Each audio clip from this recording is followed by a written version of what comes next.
Instagram Live, and TikTok is where we're at. What up, folks? Once again, it is indeed your boy Tim, the handsome liberal. Welcome to the show. I'm going to ask right off the bat. You see what's on the monitor behind me? There are no shortage of folks every time. Let me add the Y. I said ever, but let me add the Y. Every time you see something happening, you're like, damn, that just seems like it's cruel. That just seems like it's wrong to do that to another human being. When you see this on social media, the overwhelming response from folks on the right in the comment section of any video you see on TikTok, or whether you see it on Instagram or YouTube or some other platform, that's what we voted for. That's what you generally see in the comments coming from the right anytime you see something that looks what the left might refer to as cruel. That's what we voted for. In other words, we voted for him to do this.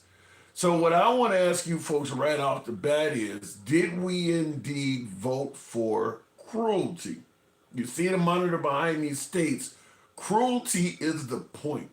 Was that the point of electing Donald J. Trump for a second term?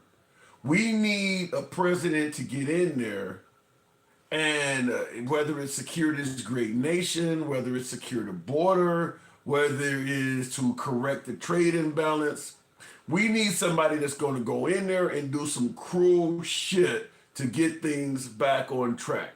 Cruelty being the point. So I do want to ask that question. Did we vote intentionally for cruelty? And I'm not just making that up. I'm not some crazy deranged liberal just throwing that out there. And I do understand a hell of a lot of you folks see me as a deranged liberal. No problem with that at all. You know I enjoy the criticism. But I'm just simply telling you, you look at any video, YouTube, TikTok, Instagram, Clapper, Lemon, you name it. If any video that features something being done to someone that's cruel, I'm talking about whether it is federal employees getting fired and crying about losing their jobs. I'm talking about USAID folks suggesting that children will starve internationally, folks that were normally getting HIV treatment and things like that. All of that will end. Obviously, immigrants being stuck in foreign prisons. In the comment section on any video discussing any of this stuff, you often see folks that supported Trump, talking about my beloved MAGA, stating that is what we voted for. So I'm asking flat out, did we vote for cruelty? That's just a simple question. Did we vote for cruelty? So we're going to talk about that. I do want to ask you, this is coming straight out of a quote from Benjamin Franklin.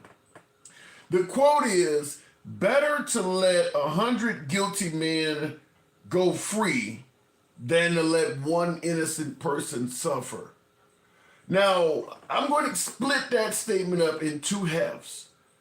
The first half being better to let 100 men get away than to let one person suffer. So taking it. Let me just rephrase that rather. The adverse of that statement, as opposed to saying better to let 100 guilty men go free than to let one innocent person suffer, would probably, if you reversed it, it would be better to let one person suffer than to let 100 guilty men go free. Which one do you agree with the most? Making sure the guilty men face justice, or making sure innocent folks are not wrongfully punished? I think you know why I'm asking that. That is a quote from Benjamin Franklin, by the way. Better to let 100 men go free than to let one innocent person suffer. Which one do you believe our entire system should focus more on? Making sure the guilty face justice, or making sure the innocent are never wrongfully punished? You know exactly why I'm asking this. So we're going to talk about that as well. Also, have you seen, these are floating around all over TikTok. Wow, who the hell just did that? Denkel. Shout out to you, Denkel. Thank you for starting it out right. Appreciate that support. Thank you. I also wanna bring this into you, and thank you for that, Dencal. This here, you may have seen some of these videos. I'm going to give you one. This one is about. I'm not going to play the whole thing, but you'll get what it's about really quick. These are being done AI, artificial intelligence. You're seeing them all over TikTok, but they are on YouTube and things like that as well. But these are videos featuring members of either the American public or predominantly the Trump administration.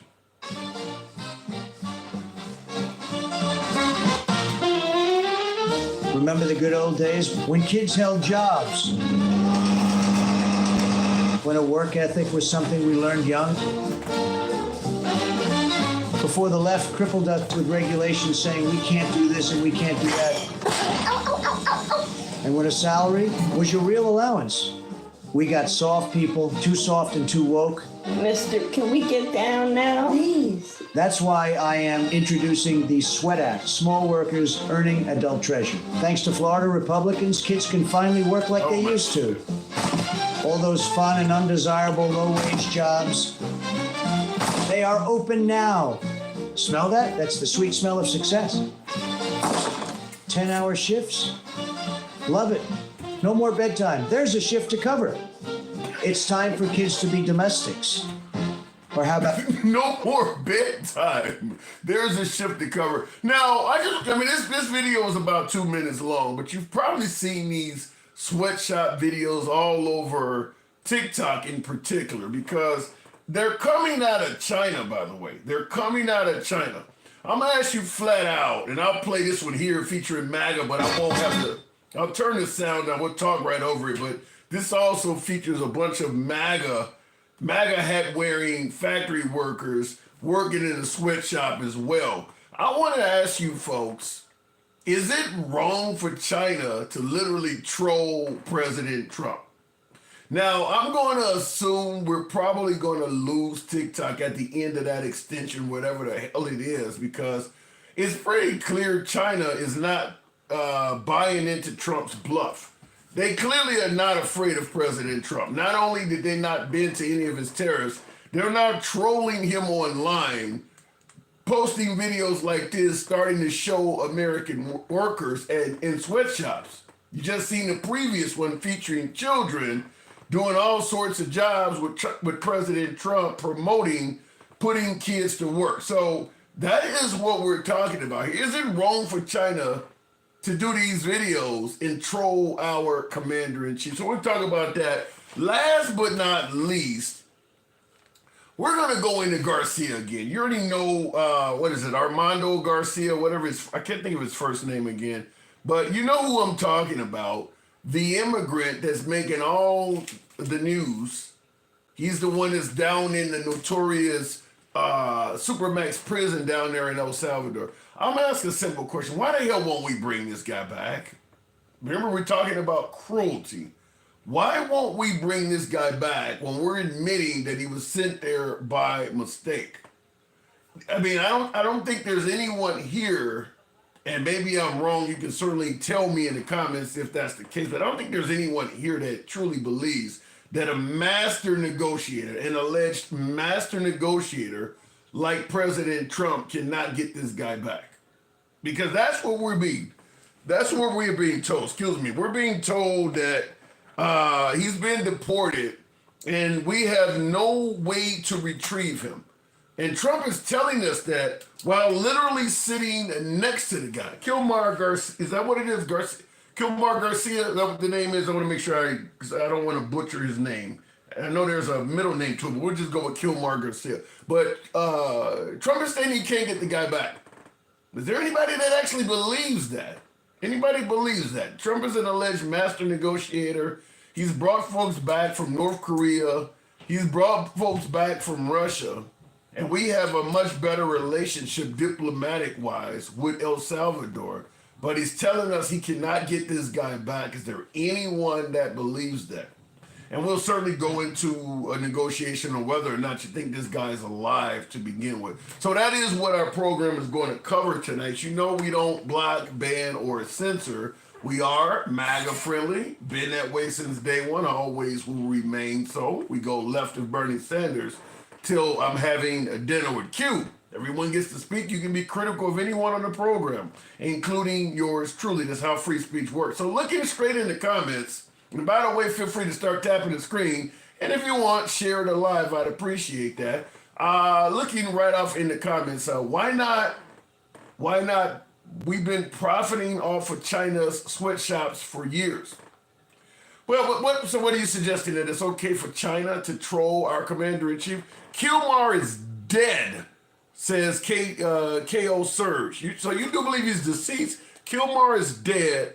Bukele does organ harvesting. Okay, so he's saying that the individual pictured on the monitor behind me is deceased due to his suggestion that the president of El Salvador harvest organs. I don't know about the latter part. I would be more inclined to believe he lost his life than his organs were harvested. Wow. That would be quick, by the way, too. The guy's only been down there for a few weeks. They've already done that? You think so? Can we get him back? Yes. Does he want to? No. You know, and that's, like I said, I'm asking the question, did we vote for cruelty? You're going to leave this guy in a maximum security facility, potentially for the rest of his life. Let me just, before I go to the first caller, let me make something clear, folks. These are the conditions in this prison. 82 men to a cell. That's why every time you see the photos, they're all crowded in there together. They literally put 82 men in one cell. They do not sleep on mattresses. They sleep straight on the metal you see here, pictured here. That's why every time you see them, they're crowded like that. 82 men to a cell, they sleep on the pure metal. They never turn the lights out. There are no windows. They get zero time outside. So they're indoors all their life. They don't even get a book to read.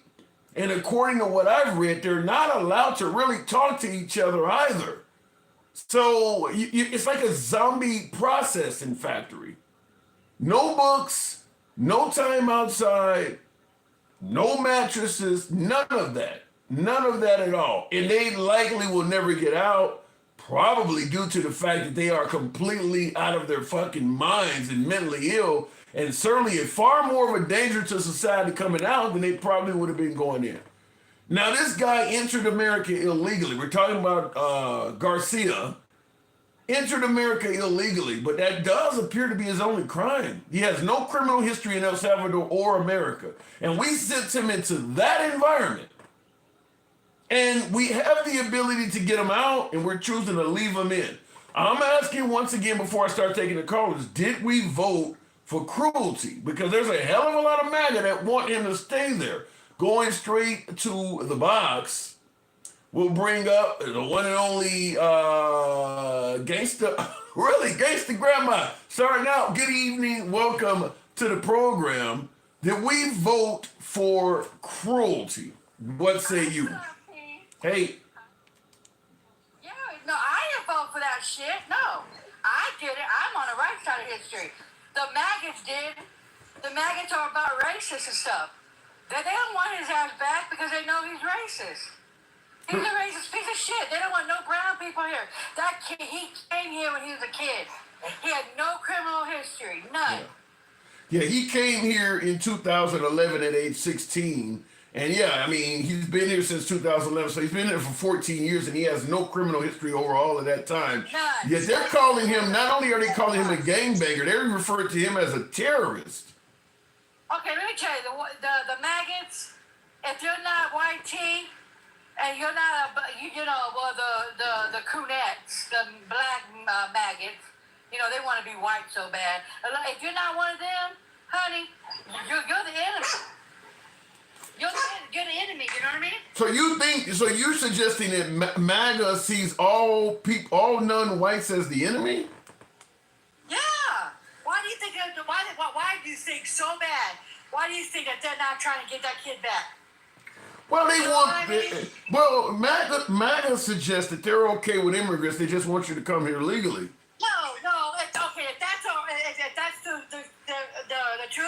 then why are they sending legal immigrants away? Why? Well, Why are they doing that? Why are they doing that? If it's not about color, then why are they doing that? Come on now. well, the legal immigrants they're sending away, they're suggesting that they're gang members, they're terrorists, they have criminal records. You know, anybody that's black and brown, we're gang members, okay? We thugs, okay? So because keep in mind the Hispanic community voted quite well for President Trump. If he was, all. Do not say all. No, a lot I mean- of Mexicans did not vote for him. A lot of Mexicans did not vote for him. The ones that voted for him, the Cubans and the Venezuelans, because they're all used to all that bullshit. They think they white. But no Pookies, they're coming for them too. well, I'll just say it like this: when it comes to Hispanic males, covering all of the different countries, Trump won the Hispanic male vote. Because let me tell you about the black and Hispanic males. They have no education, okay? They have no education. They slow. They want to fit in where they can get in, okay? So they think the white man is going to they're going to kiss the ring to the white man. Think they're going to get white. But honey, boo-boo, they're not going to the raise the potato salad and shit. They're not going to go to that barbecue. You and this potato salad be killing me. Hey, honey, I see some shit today. I like, damn, I couldn't eat it. I went straight vegetarian. I so did today. Papa, well, but listen to this, because I'm listening to you speak. In fact, everybody's listening to you. Papa Naya Shelley says this lady sounds white. She's cosplaying. But, tell the bitch this. Don't ever think about, don't call my out saying I'm not black. Because my mom and my dad dark as you. And they are Dominican. They're dark as you. I'm light skinned. My brother is a little darker than me, so they kiss my fucking black ass. Okay? All right, fair enough. You go see my kids. My kids came out darker than me. So, It comes in every shade, babe. That's why they hate us. And we don't go out there and we don't burn like that. Okay? I get dark as hell. I don't burn. Unfortunately, the white tea man, they look like strawberries. Okay? Not my black ass. Shit, I get toasted. well, let me getting back on track. Is it possible, even a little bit, that maybe what Trump is doing, although it appears harsh, is doing what he believes is best for this country, whether it's our borders? He's a racist piece of shit. He's a fascist. He wants to be another you-know-who, Germany. That's what he wants to be. And he's bringing the United States down. And then he got his little maggots right there. That, oh my God. He is going against the Supreme Court. The Supreme Court told them to bring that kid back. And guess who's going to go down there to try to bring him back? I saw that. Some Democrats are going down there. Democrats are going down. Democrats are going down there to get the baby back. Unfortunately, the maggots ain't gonna do all that. The maggots don't got a backbone. They won't go after him. Well, I don't think it's a matter of MAGA not having a backbone. They don't want the guy back. They suggest he has no. This piece of shit. I'm talking about the so-called GOP, the Republicans. They don't have a backbone. They're just all up on it. They're bobbing on him.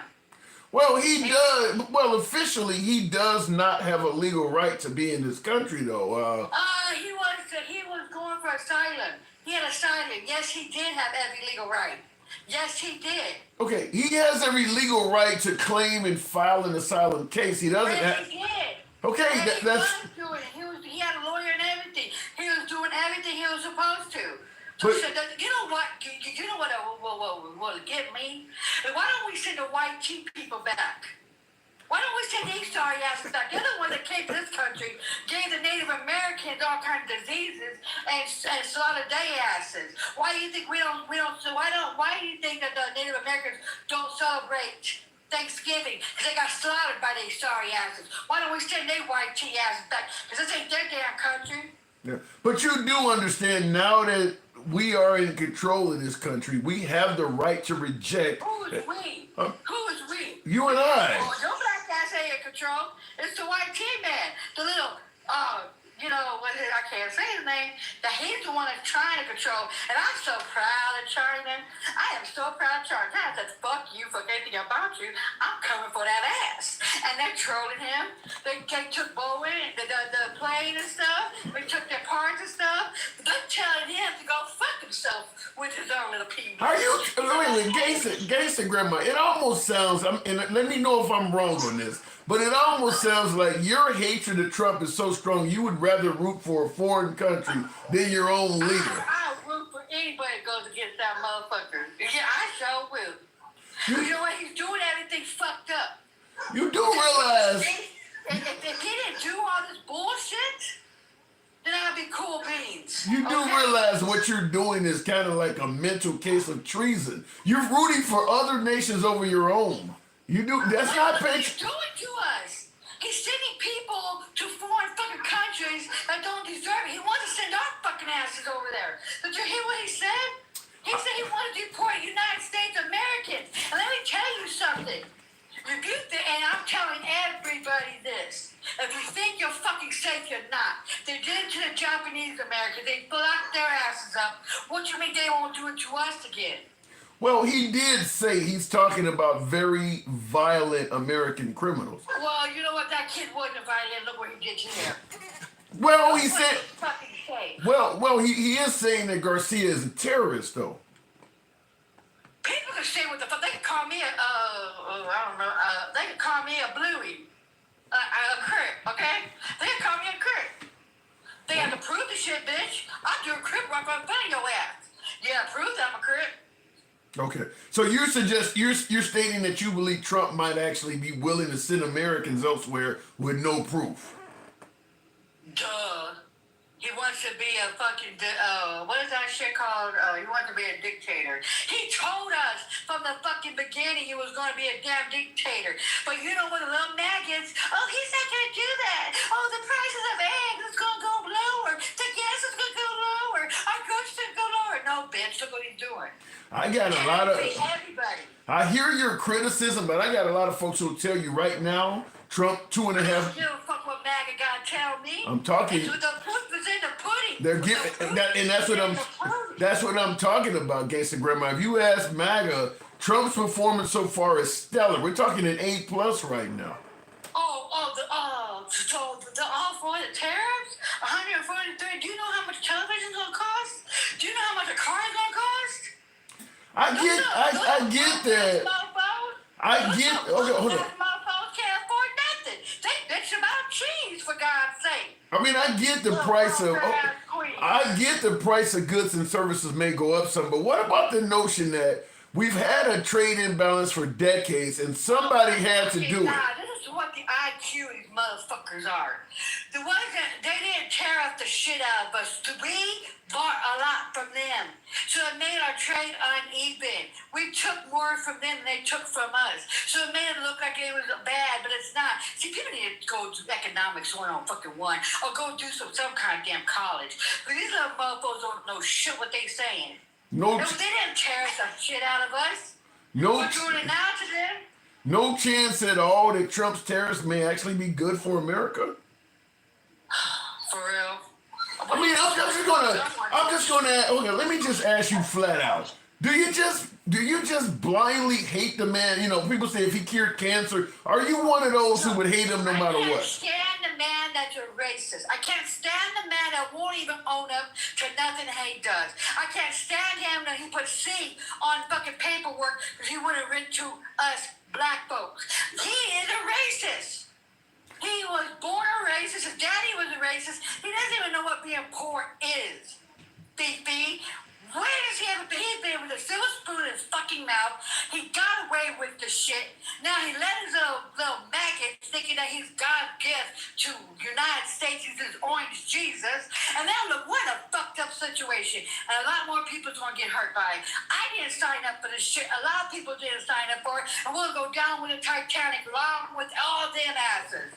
With so many people saying that Trump is doing a good job, why are you saying we're going to go down like the Titanic? Doing a good job on. Please tell me what the fuck he's doing a good job well, on. You don't believe he's securing the border? I certainly believe he's doing a better job than Biden. Okay, Okay, let me tell you, you motherfucker, I can't with you motherfuckers. I really fucking can't. You guys, he's a kid about the border's never been closed, you pookies, you fucking ray-rays, never been closed. You cannot close the goddamn border. Pull ya, cuz, you cannot.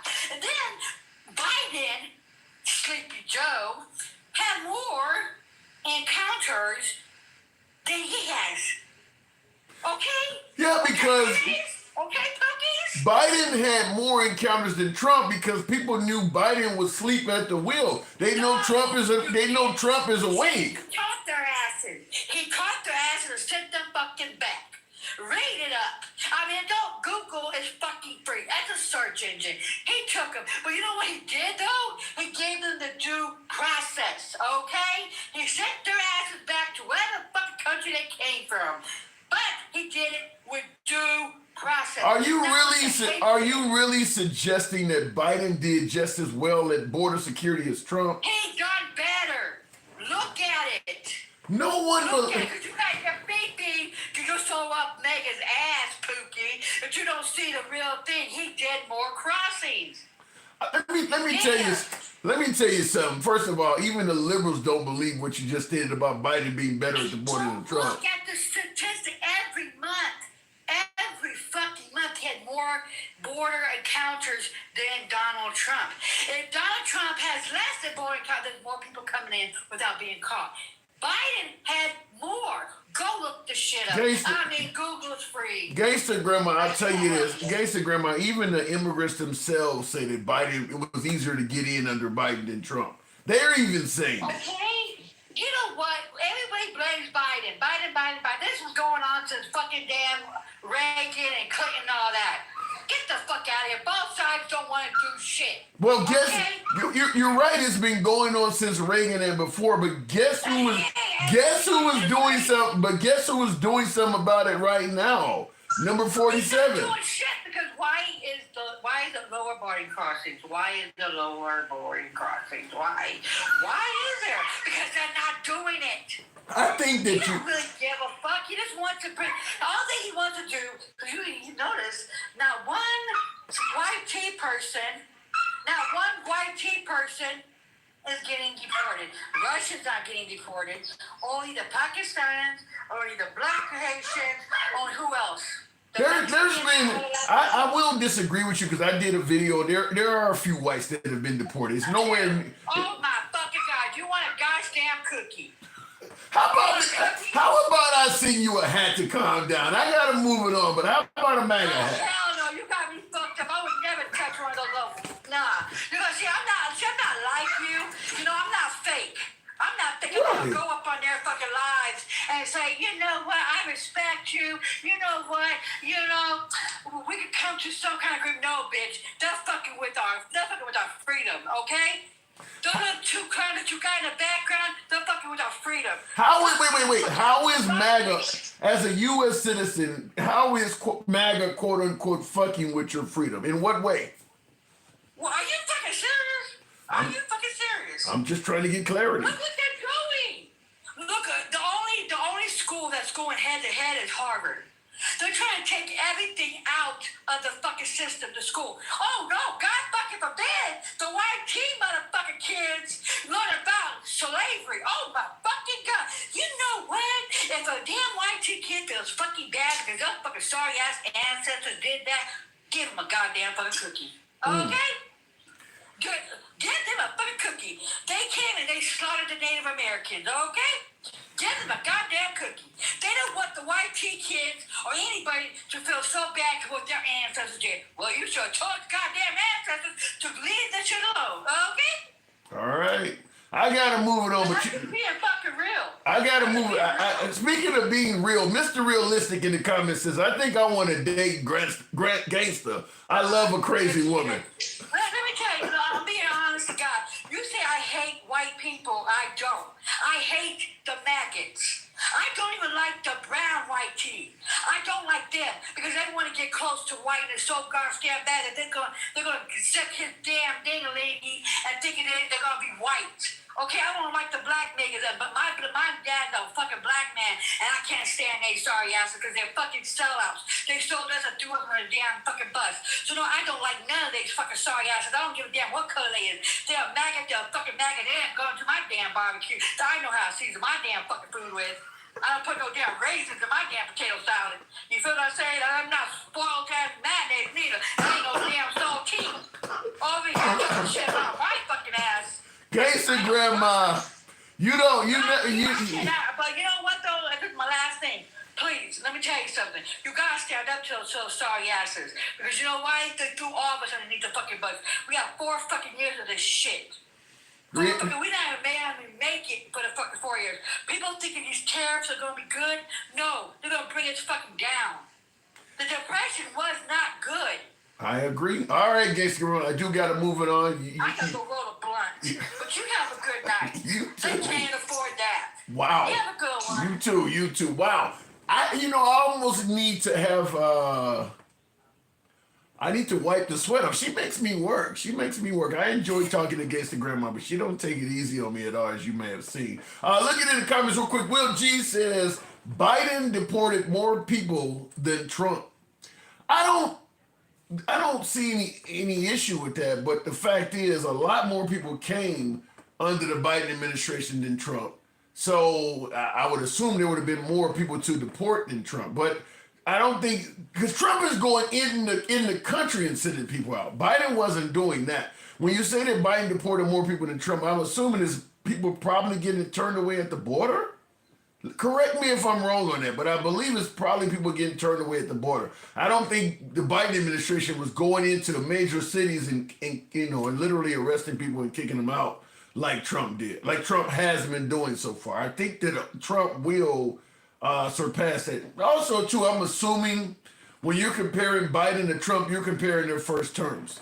Trump's second term is different because he has a hell of a lot more power than he did the first term. So my guess is at the end of Trump's second term, he will have deported a whole lot more people just on his second term alone than Biden did, because he is going in the country. And I mean, think about all the folks, the temporary protected status, when he got rid of that, a lot of student visas, all of that's deportations. I mean, he's doing that stuff in wide swaths.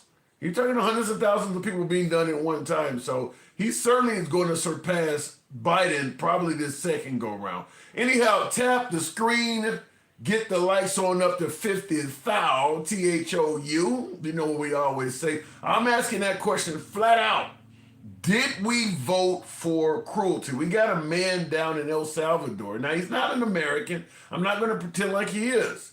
He had no official right to be in America in terms of a green card or residency or any of that. He was trying to stay here. Trump has ended that. But we're talking about taking someone who did not have an official right to be in America and sending him to probably one of the worst prisons on the planet. Do you think he deserves that for being here? Did we vote for cruelty is what I'm asking you folks. That's what we're talking about. Looking in the comments, Trump is destroying black history. I'm hearing enough to indicate that there may be some truth to that. That, things are being targeted. I heard today the Naval Academy removed books by Angela Mayo but left Mein Kampf in there. There's no defense for that. I mean, there does appear to be some validity to that. It really does too. Yes, Republicans voted for this. They fell hook, line, and sinker for his rhetoric. No, I don't think they fell hook, line, and sinker. I think it's what they wanted. I think that the Republicans wanted the immigrants to be deported out of this country by any means necessary. If cruelty was involved, then cruelty has to happen. Going back to the box, we'll go straight to MAGA Reacts. Good evening, MAGA. We're talking about cruelty. Now, you're a Trump supporter. Did you vote for cruelty intentionally? No, but I don't think he's trying to be cruel. Leaving a man in one of the most notorious prisons after admitting you sent him there by accident. You don't see no cruelty in that at all? I mean, this is like a weird ass case. The more I read about it, the more I'm like, what the fuck is going on here? What have you seen that's weird about it? Well, right now, last time I talked to you, you told me that he was seeking asylum from his government, which is not true at all. I He's know. seeking asylum from MS-13 because supposedly they were threatening his family and shit.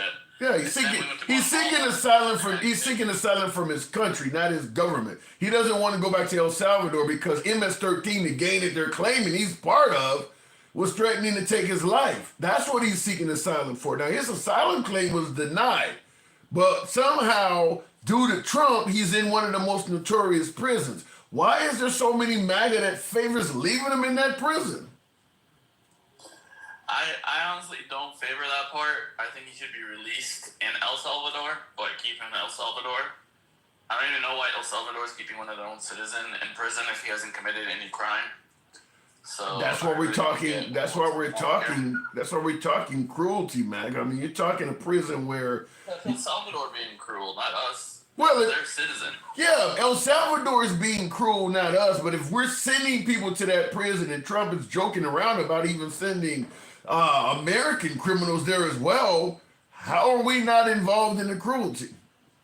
Look, I don't debate what ifs, man. I hate debating what ifs. It ain't a what if, he said it. It ain't a what if, he actually came out and said it. No, like, he hasn't done it, though. He hasn't done it. It's a what if because he hasn't done it. We don't know if he's serious or bullshitting or using it as some sort of diversion or... So he might be bullshitting about cruelty. So he might be bullshitting about being cruel.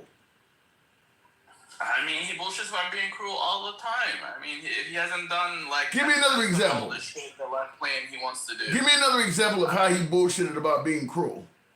Well, he hasn't invaded Greenland. He hasn't invaded Canada. He hasn't deported the entire country. Wasn't he supposed to be deporting grandmas? He was trying to deport MS-13, and one of them, one out of like 300, happened to be maybe a mistake. Oh, he's definitely deported some grandmas. I can tell you that absolutely has happened. He has deported some grandmas. It was definitely not gangster, definitely not racist grandma that what you were talking to before. She's definitely... How is gangster grandma racist? What do you mean? She's fucking talking shit about all kinds of Mexicans and Cubans, and she's calling them stupid and all kinds of shit. She insulted every fucking race. Did you not listen to the same fucking thing? I'm listening to it. She had a little bit of an opinion on. She believes that you guys are. All the Spanish people that voted for Trump are stupid and all kinds of racist shit. Yeah, but you don't. I mean, you guys, you never heard of the term libtard? Isn't that the same way MAGA talks? Yeah, but we call the entire left libtard. We don't go like race by race and call everybody a libtard. She meant race by race. No, because she's very specific to the fucking region of the. No, she admitted that she don't like the colored people that vote for Trump either. She cleared that up at the end. She said even them I don't like because they sell out. Well, you don't like colored people. That makes you racist. Isn't that how it works? I don't know. I don't know if you quite heard what she was saying because it doesn't sound like you're saying the same thing she said. What do you mean? She went race by race. She got like this is. She doesn't like MAGA. She doesn't like. I don't care if you related to her. She's not gonna like MAGA. It ain't. But you asked her why are these people voting for Trump, and she didn't say. She said specifically because they want to be white. Stupid. Yeah, that's why they voted for Trump. That's exactly her words. Yeah. These people are misogynist and they're whatever and whatever. She went down a whole list of slurs and things that are wrong with these, colored people, and that's why they voted for Trump. She didn't say those things because they voted for Trump. She says they're stupid first, and that's why they voted for Trump. You get if she said, I don't like them because they voted for Trump, I don't understand. But she said they're stupid, and that's why they voted for Trump. I mean, she thinks they're all stupid. I don't see anything different. I don't see anything different. Voted for Trump. Yeah, I don't see any difference between stupid and a libtard. I mean, it's kind of the same thing. I mean, right? Well, I didn't call her racist. When we call the left libtards, it has nothing to do do with their race. No, but you got the right singles out different races as well. I mean, it's, anytime you see an African American, hold on, anytime you see an African American committing a crime on social media, whether it's YouTube or TikTok, look in the comments. The usual suspects. It's in their culture. The same shit is happening. There ain't Democrats typing that stuff in there. I mean, the right does. I get what you're saying, but it's not like the right don't do that as well. I mean, that's just random people. I mean, random Republicans. Them are not Biden. Them are not Kamala Harris voters typing that stuff in there. Examples of everything. There's an example like that for everybody. But in general, when we talk or we do stuff, we keep it general. We don't go down to and list all the races like Cuban, Mexican. She went down the whole list of every nationality there was and explained how they're beneath her because because he called them names and they said because they're this, they voted for Trump. All right, well we'll move on, but I see we'll move on, but she's trolling you with baby bottles in the comment. But anyway, yeah, she said you're crying. But anyway, what I want to. Okay. I'm laughing. All right, so let's get back to the actual topic. Why the hell won't Trump bring this guy back home or something? This guy has a wife. He has a child. He's married to an American woman. That's why it bothers me a lot. Trump promised to get rid of rapists and murderers.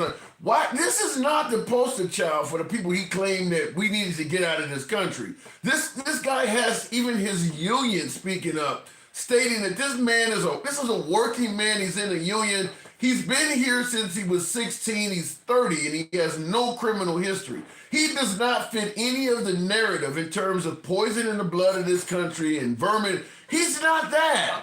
He's the kind of guy who you would assume should get citizenship.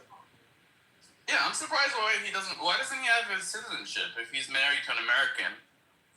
He should be a citizen. I don't get why he hasn't. It's because of what the folks have been complaining about all along. When you say don't come here illegally, come legal. Coming legal takes a long ass time. I mean, he has been trying. He has court cases and everything. He was regularly visiting immigration officers and everything. He's on paper. They knew where he lived. They knew where he worked. He does not fit any of the narrative of what. And keep in mind, the Trump administration has referred to him as a terrorist. Do you believe they're lying to you or telling you the truth? Well, if they believe he's MS-13, then he's technically a terrorist. It's a technicality thing. He's been in the country since he was 16. He has no criminal record. His union is speaking on him. Does that sound like an MS-13 member? I mean, no criminal history. He's been around for. You've been in the gang all these years, and you have not a single arrest in regards to that. Does that make sense? I agree with you. It's just how our stupid system works. Is the problem. Is it not possible? Is it not remotely overriding other shit? But is it not remotely possible, at least to some level, that maybe they're just fucking lying about this guy? I mean, how are they lying? Like saying he's MS-13. That might not be true. I mean, it could be. It could be that he's lying, but he's already in El Salvador. No. Is it possible the Trump administration may be lying about him? I agree with you. They're probably lying about his status. Although I don't have all the facts, but from what I've been able to look up, I don't see anything to prove otherwise. Have you seen anything? In El Salvador, his own country is screwing him over, not us. Well, the thing about it is we knew his country would do that, and we could get that guy out of jail. I think you admitted that yesterday when we talked. I mean, even if Trump just... Go ahead. I mean, it's one of those things where I believe Trump could do anything, and that's why he can do it, but he also can't because this is not his country. But anything's possible is what I'm saying. We're literally paying that guy... Paying the president of El Salvador to house this guy. We're giving them $6 million a year to keep these folks incarcerated. You think that if Trump said, let this guy out, or that $6 million deal is in jeopardy, that guy would not let him out? I don't think El Salvador cares about $6 million. If it was $6 billion, I would be like, maybe, but $6 million? They're taking people that we are telling them that are terrorists and violent people. They're taking them for money. You're telling me. So wait, hold on. You're saying you don't think they care about the 6 million. They're taking what Trump is suggesting are the most violent criminals from America into their country for 6. So if they don't care about the money, you're telling me they would take those violent people for free? No, they're doing fucking Trump favors. They're doing the most powerful man in the world favors. So he's fucking Trump's best friend right now. So whatever he wants, I'm sure he'll call in those favors in the future. So if he's doing what the most powerful man in the world wants to get favors, why the hell don't you believe Trump couldn't get him out? Wouldn't he want to do what the most powerful man in the world wanted? If Trump wanted that guy out, based on what you're saying, then he should be certain to be. Okay, but why would Trump use one of his favors on this guy? Because he's letting an innocent man rot in prison for the rest of his life. You know, he has essentially killed this guy. I mean, this guy. He deported a man from El Salvador to El Salvador. He said he left El Salvador because MS-13 was threatening his life. MS-13 is no longer a problem in El Salvador. They're all in jail. Well, so there's no more reason for him not to be deported to El Salvador because it's no longer dangerous for him to be there. but I'm asking you, does that not make Trump cruel? Because he basically killed this guy. The guy, I mean, for his family, because this guy has a wife and a child. As far as his family is concerned, hold on. As far as his family is concerned, Trump is essentially killed him by sending him there. They have zero contact with him. They have zero proof of life. It's as if he literally died and was buried. So he's essentially killed this dude. You're telling me that there's no cruelty in that at all from Trump? No, it's cruel, but the difference is he didn't do it. You guys are looking at it in hindsight. There's a difference between hindsight and like knowing this beforehand. He thought he was deporting a regular MS-13 criminal. He wasn't trying to deport a grandma. He wasn't trying to deport a Maryland man like the news is describing him. This man from Maryland, this family man. He was just supporting a gang member, and after he deported him, like weeks later, they find out he wasn't MS-13. But guess what? He wasn't one of the Venezuelan. He's one of the El Salvador people. I'm going to tell you. His own country and gave him to his own government, and he's in the custody of his own government. Yeah, So I don't. I'm going to tell you why. It's not that complicated. I don't think it's that. I don't think it's that complicated at all, Mac. I think the fact that they don't have due process is. I mean, keep in mind. Not only does this guy not have a criminal history in El Salvador or America. That's the other thing. He had his due process, and his asylum was not approved. No, he didn't. And they said he couldn't. No, he didn't. No, he hold on. No, that's not true. That is absolutely not true. If they're accusing you of being a gang member, so they're doing what they're doing to you because you're a gang member, you have due process to prove you're not a gang member. They're using that claim for actions they're doing, negative actions toward you. You should have your day in court to prove that the actions they're taking against you are unjust. Huh? He had an asylum hearing. He was denied asylum. He was... We're talking about the MS... Wait, no. We're talking about the MS-13 stuff. We're talking about... He's in prison because he's an MS-13 member. He's not in prison because he was here illegally or because he was denied asylum. They sent him to prison because he's an MS-13 member. Okay, again, like, we always have the same argument. Because he's deporting... immigration hearings are not the same as criminal hearings. They don't have the same due process.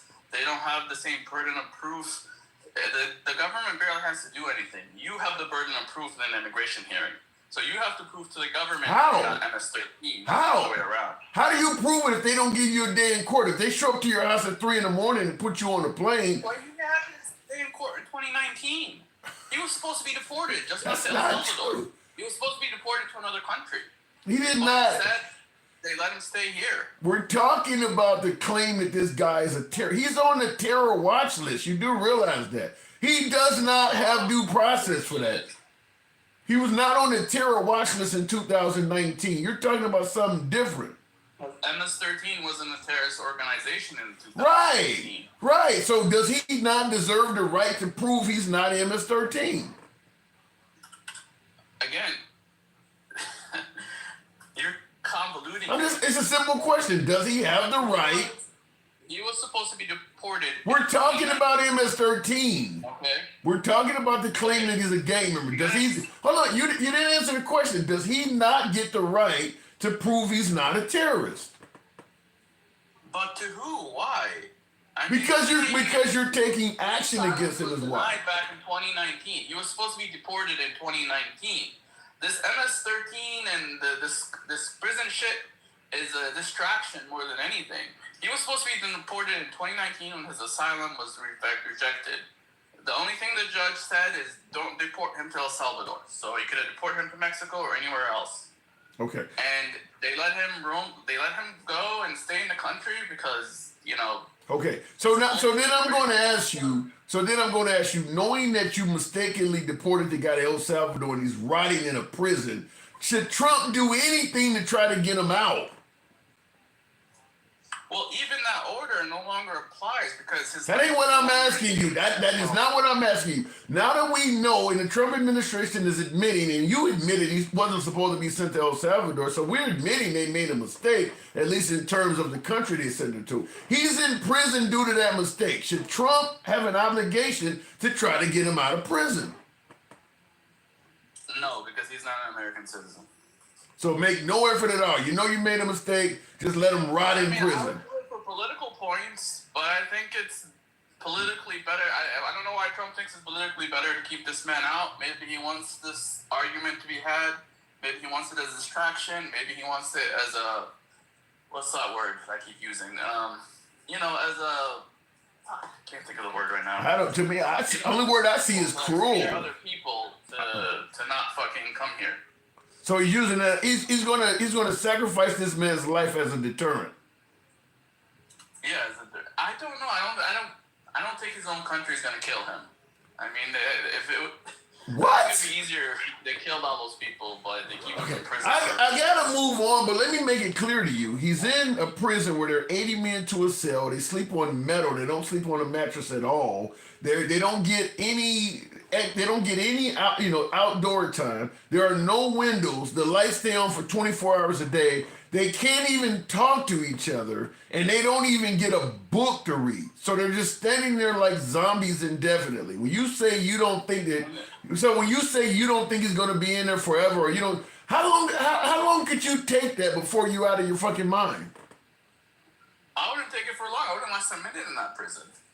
But that's not the point. Like, we can't go around, like, freeing people from every prison on earth, because that's not even the worst prison on earth. Why would we send somebody? Why would we even send somebody to something that... Do you agree that that's inhumane, at least? Do you at least agree to that? We just deported him to his country. That's all we did. That ain't what I'm asking you. That is not what I'm asking. Do you agree that that is inhumane? Those conditions? Yeah, but that's what the people of El Salvador voted for, and he's an El Salvador citizen.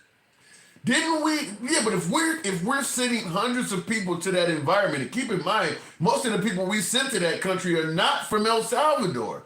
We're sending people into that environment. How does that make us look? And I agree with you. With those people, you have more of a point. And if he was Venezuelan, I would agree with you a lot more, and I would be like, Trump should bring him back.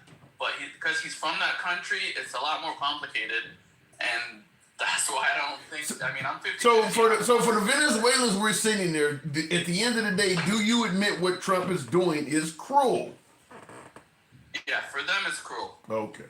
Okay, fair enough. I'll trade the one for all the other ones, especially considering that 90% of those folks have no criminal history. Because he's from that country.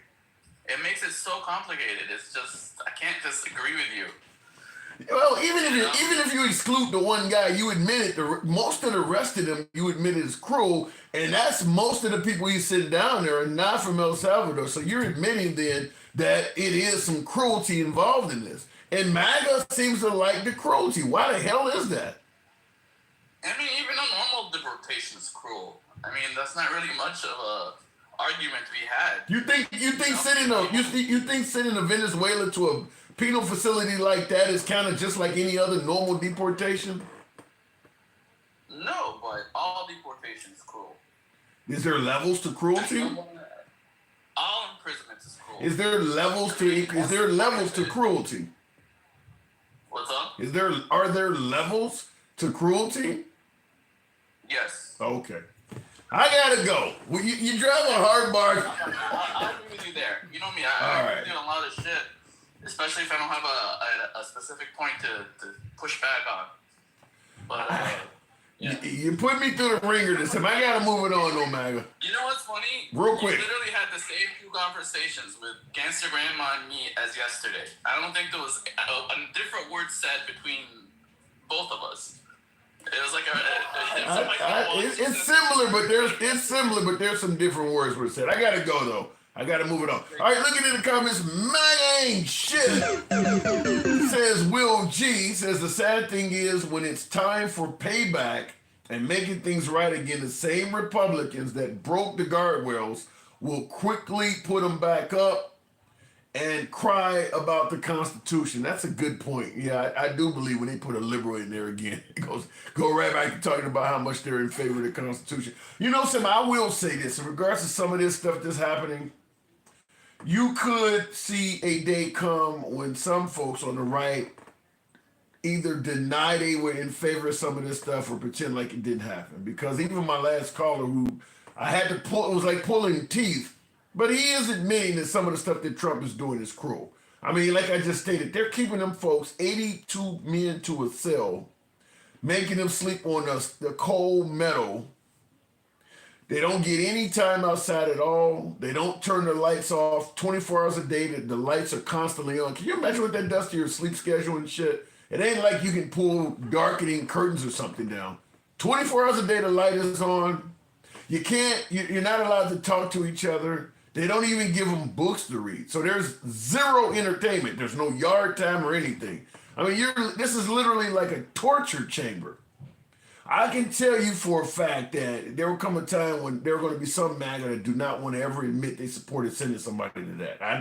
I mean, he's in a gang. That's all it takes.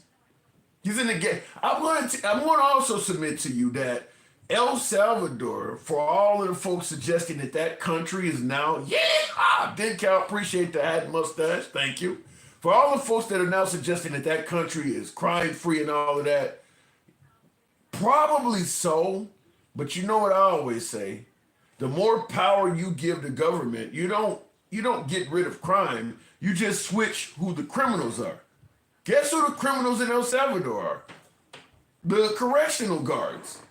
They said, I've read articles that suggest as many as 300 people pass away in that prison every year. They're being beaten and starved to death and everything. So no, there's no crime on the streets. The folks wearing the badge inside of this facility are your criminals. They're just abusing the hell out of the people. They're never going to be heard from again, so you can kind of do whatever you want to them. It's not like they're going to be able to complain to anybody. You can beat people for it. You can beat them up for whatever you want. So the crime is still taking place in El Salvador. It's just in a controlled environment. And it's by the people in power. Guess you don't like the Second Amendment neither. I don't know what this has to do with the Second Amendment, Mike. I just do not know. This is the kind of person we should live in. We should have in America for our gang members. In America, they let the gang members run to prisons, let them run to prisons, and that has to stop. Well, in America, our prisons are for profit.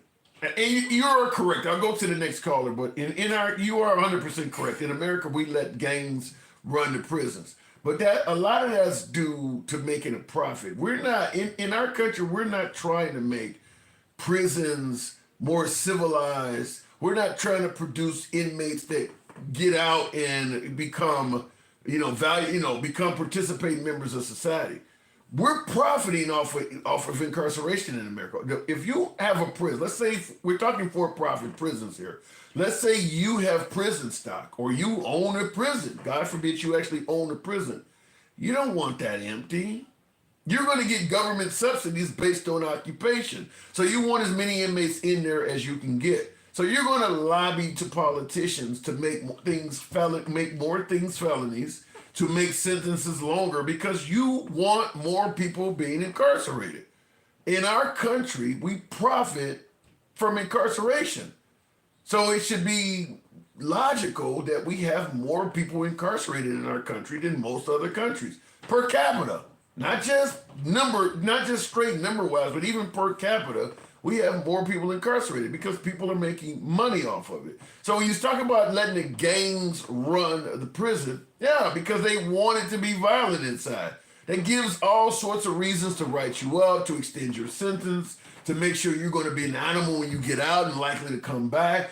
If you actually had someone do a real study and the goal was to make sure people who was released from prison became an upstanding member of the community and did not come back, they would probably tell you to scrap everything about the U.S. prison system because it's literally designed to keep people coming back. I think last I checked, the recidivism rate, the amount of folks that got out and came back, 50% of our inmates are back in prison within 1 year of getting out. 70% are back within 5 years. So that system has nothing to do with correcting anybody. So yeah, I think that the fact is it is a for-profit institution, and that is why gangs and all of that shit is amok in our prison because people are making money off of it. Dencal, good evening, welcome to the program. You can say what source. I don't think it's hard to look up the recidivism rate of prisons in this country. Yeah, I don't think it's hard for you to go on Google and find out which prisons are for profit. There's sources are everywhere. It's pretty easy to do that. Dencal, good evening.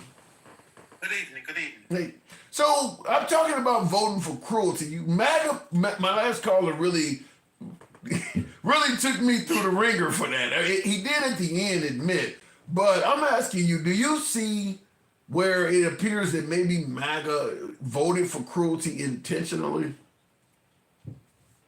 Well, I mean, that was part of his platform in the first term when what was the name of his thing was maximum. What was it? Maximum punishment when he was talking about the when he was putting the kids in cages. What was it? Maximum. I forgot the name of it, but it was a part of his platform. I don't remember that. I do know about the kids in cages. I mean, just like MAGA Reaction saying, right. He does this stuff for a deterrent. That I do know. Maximum punishment. Maximum punishment was like, it was part of the ethos. Was like when he started doing that, when he said, we're going to separate the kids from their parents to show the people not to come across the border. Yeah. And I mean, there is a point to it. That's how he does it. Yeah, I mean, there is a point to be made. I think it was Tom Homan, his borders are, who stated, if you go out and commit any crime, I don't care if you're shoplifting from CVS, if you got your kid with you, the chances are they're going to separate you from your kid while you're under arrest. So there is a legitimate point to be made, but I think that because Obama was doing the same thing. But under Trump, the reason he's getting more flack because he bragged about it and made it clear he was intentionally doing it as a deterrent. Well, I mean, those are two different things. It's one thing when you're doing what you need to do to control a situation where you've got a lot of people coming, and then there's another one when you want to institute certain rules that show that there are going to be no mercy put on you if you try to do it, regardless. And we're putting all of the immigrants that come across in the same basket. Now, everybody that comes across is a criminal. Like as before, we got asylum rules. We got, the visa system.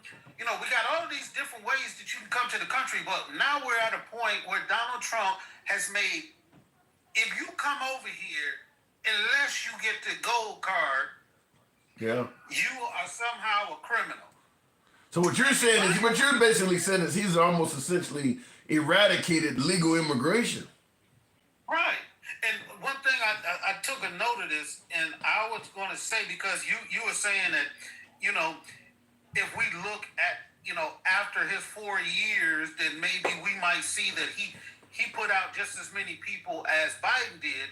I would challenge you on that because what we got to realize now is that there's barely anybody coming across now. So in order for his numbers to match Biden's numbers, he's going to have to go and round up the same amount of people that Biden was sending back. So if nobody's coming across, that means your numbers only come from America, only come from the people who are already here. Well, you make a good point, and I'll tell you the way Trump would. If you're suggesting that the only way Trump's numbers can compete with Biden because nobody's coming, you're right about that. Is he's going to have to go around in America and round people up to match Biden's numbers. I'll tell you how Trump would respond: challenge accepted. So he's probably going to at least attempt to do that. Yeah. If we don't want to think of it anecdotally, yes, I could agree with you. But you have to understand they've already put out their numbers as far as how fast it's going and everything. And right now they're saying they're estimated to, after his 4 years is up, to have shipped back 1 million people. They've already done the numbers, bro. That doesn't make sense. When you think about how many hundreds of thousands he's removed TPS status from and things like that, and they got to go, it's got to be over 1 million. No, he's taken away their status. They haven't rounded all of those people up. Just because you remove their status don't mean all of those people have been shipped out. So they're just in the country as illegal immigrants right now. Now you have to. We've talked about this before, man. They got to have the infrastructure. You got to have a place to put them. You got to have the means of shipping them. Like, all of that's not happening. My guess is that when you start talking about shit right now about him shipping less than 300 people over to El Salvador, there's not mass trains going to the border and taking people all out of the country. We're talking about tens of thousands, not hundreds of thousands or millions. But can you imagine, because the El Salvador story has made major news, I'm assuming all over the Hispanic community and things like that. That story, in terms of deterrent value, in terms of causing people to self-deport, that story's got to be worth its weight in gold to the Republicans, because I'm sure there's plenty of Hispanics that have self-deported. I mean, look, I don't like living in Mexico or Guatemala or Nicaragua, but if it avoids going to prison in El Salvador, I'd rather go back home and just be poor. I bet a whole lot of people have self-deported because of that.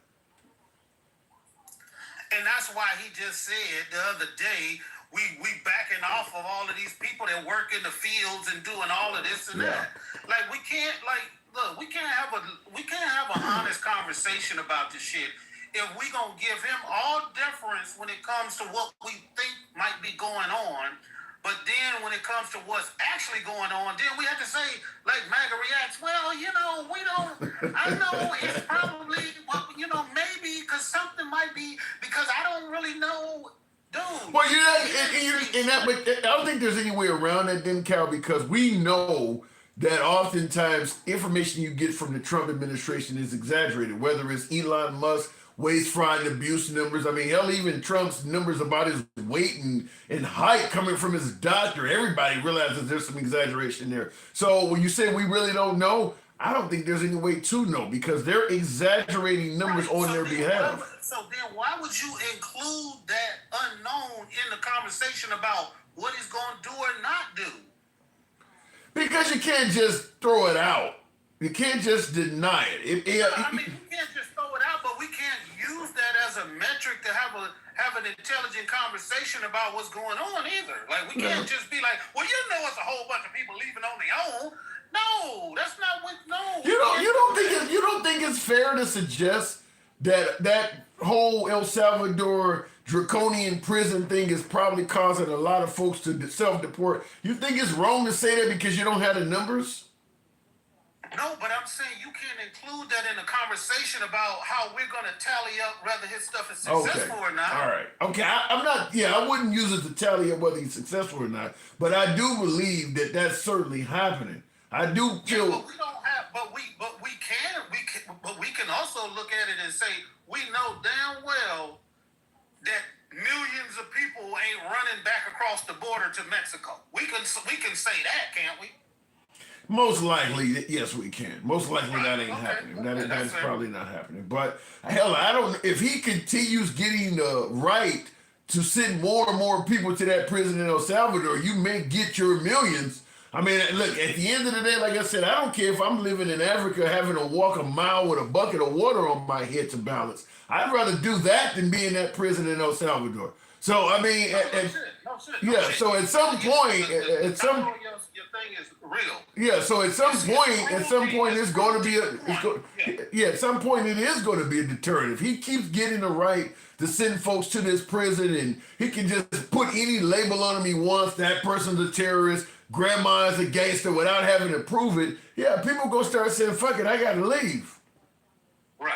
And I mean, we getting into areas where, you know, we're talking about how, you know, him being cruel to people who we haven't even really verified are criminals when we know for sure that he's trying to get rid of African American museums and pulling out people of high stature who really fought for, you know, to end slavery. He's pulling that stuff out of the discourse of America, and we just acting like this is normal. We just acting like, we talking about one guy that we know he did wrong because they admitted he did wrong, but we're not talking about the wrong he's doing of all of these people talking about DEI and messing with. I'm so glad that Harvard stood up for themselves. That's amazing. That is amazing that they chose that. Damn money, you keep your money. You're not gonna tell us how to educate people in this world. You're not gonna do it, and I hope they stand by it. It's early right now, but I hope they stand by it. And they say other colleges are starting to get with them too, because we cannot have a society that we have to go forward with the ideology of the president. We can't have our own. We can't understand each other. We have to go with the ideology of the person that leads the country. Because heaven forbid, if Barack Obama would have got in there and started getting rid of all other ideologies except for Black history, folks would have lost their damn mind. Yeah. I mean, to me, it's almost like trying to, you know, you got a car you're working on and you cranking and you got the, you know, you charging the battery. Like, how many times does we have to crank this before this engine just starts going on its own? And you got Harvard, that's one crank, but then you just really crank, because it just won't turn over. I mean, there's just not enough Harvards. And it don't help that all of these other law firms have capitulated and said, we'll give you $500 million of pro bono, you know, to whatever cause you decide is worth. Yeah, he just robbed them. Imagine being a lawyer at one of those law firms and then the government come to me and be like, hey, take this case saying we could just do whatever the hell we want to, and then now you got to go in front of a Supreme Court and like, I can't even imagine. To me, that's almost like when you watch like Night of the Living Dead or something, when a zombie bites you, then all of a sudden now you're a zombie. He literally bit that law company. He bit the law company. Now they got to go on and do it. They got to basically become him and start taking cases to do what he wants. So he turned those law companies into zombies, basically. Yeah. Hey, but one thing I wanted to mention to you is about the whistleblower that said that they have saw that Doge has been actively stealing data from the Social Security, from their to the surprise of no fucking one. Everybody said that was the whole goal of that. Everybody knew that. But what are they doing with the data? Not everybody. I've been telling you from the beginning that Elon Musk's whole goal in life was he don't care about Tesla. He don't care about none of that shit. He cares about having all the data in the world to implement into his AI model, because he's already said that at the end of the day, nobody's going to have a fucking job except for computers. Yeah. So any idea what they do with Tesla? People are like, oh, he mad because Tesla ain't selling no cars. He done already achieved his goal. When he bought the president of the United States and became an unelected person that gets to go through all of the information of everything, all data since the United States was damn invented, if you put all of that data into an AI model, you will be like the king of the world. So I mean, now that they found that he's been stealing data or they've been taking data, have they come to the conclusion he's doing what we're talking about? No, because it's just a whistleblower right now. Yeah. Is that whistleblower still alive? Right now, What's you know, we can see what's happening with the courts. The courts are not.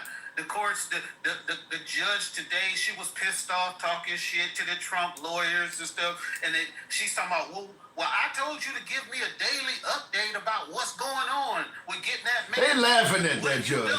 Yeah, that judge said that you haven't done nothing to facilitate bring. They laughing at those judges. They know the judge has no power essentially. Like you can order me to do whatever. You see what the lawyer told him? No. The lawyer said, "Did you look at TV? Like that's the update. You seen the leaders of the two countries. That's the update." Yeah, I mean, it's just. I mean, this is where you're gonna hate when I get Trump credit, but I mean, the guy has achieved. You know, this. I don't know what status level he's at, but I mean, you can't touch this man. I mean, I need to cue up some MC Hammer. You can't touch this because the judges. I mean, they walk out of court knowing these judges. I don't care what they order us to do. We don't have to follow it. Who's going to touch him? What are they going to do? I mean, if he doesn't follow the order, okay, she finds him in contempt. So what? There's just it's like censuring a congressperson. Nothing's going to happen. Okay, you didn't like what I did. So what? He's not coming home, and nobody gives a fuck, and they just move on. I mean, it's.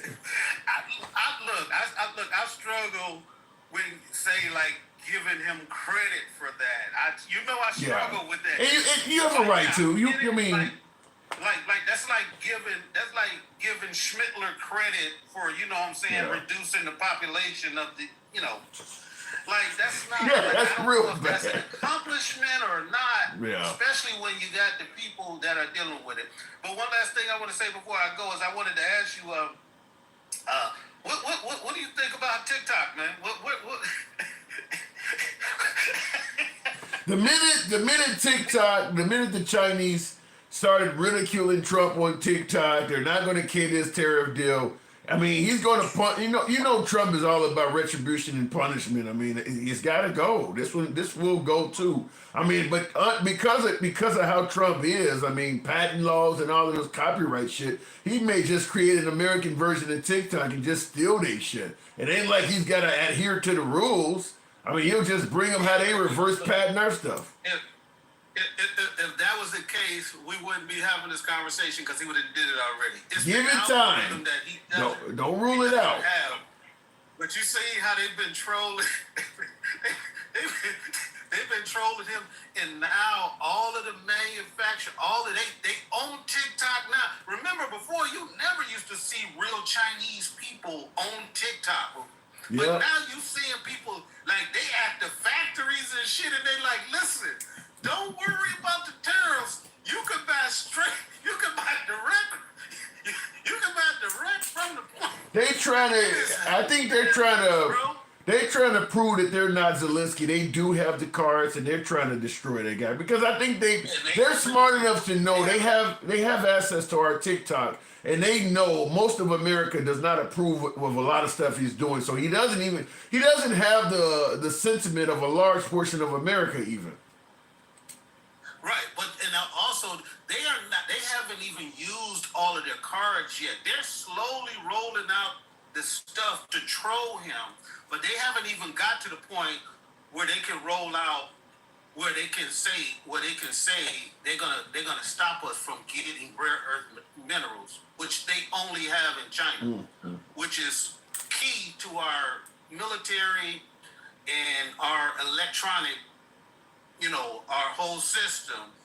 They haven't even talked about that yet, and also they haven't talked about calling our debt yet. All of those treasury bonds that they continue to buy. They haven't said nothing about selling them all. You're not going to be. I don't think Trump would let that happen though. He can't stop somebody from selling the treasury bond. Like that's not like you can't be like don't pay them a treasury bond because you don't know like who's got a bond and who's trying to sell it. So they can't stop it. So if Japan and China get together and say they would break us away from the dollar, the petrodollar, and all of it. People don't understand what's So going we on. could end up holding pesos, basically. In other words, our money could dwindle down to the value of the U.S. dollar could dwindle down to the point where it's like the ruble. I mean, it could really hurt the value of the U.S. dollar is what I'm saying. Look, remember what was it before when was it who was it when they was having a hard time and they used to compare America? They used to say we're gonna be like them. Was it Greece? Was it Greece or something? Remember back in the day there was like America, you know, When Obama was running for, when they were saying don't elect Obama because he's going to turn America into socialist Greece. At the time, Greece was doing. Now it's Venezuela. Any liberals going to turn America into Venezuela. But when Obama was running, Greece was the country that was failing at the time. Right, and then they just said the other day, in the bond market, Greece was a better bet on their bonds. For a short time, you're right. I did hear that. I got to move it on, but I mean, China has a lot more cards than Trump probably realizes. I think he does. He just doesn't want to acknowledge it. He doesn't like to lose. But unfortunately, the longer he maintains his ego, the more you and I could find ourselves being hurt by this. Then, Cal, you know what I got to do. All right, take care. Anytime. All right, looking in the comments real quick, we might as well throw away the Constitution at this point.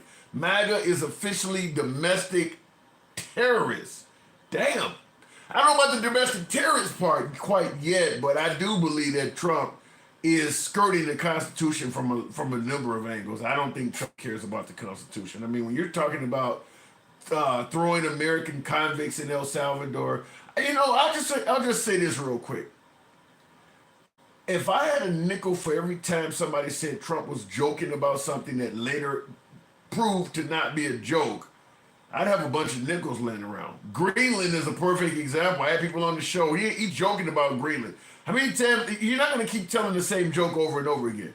In fact, his spokesperson was just asked about Canada the other day, and asked in a manner of, was he just joking about Canada? People, you know, in his whatever that young lady's name is, the blonde woman that speaks for him.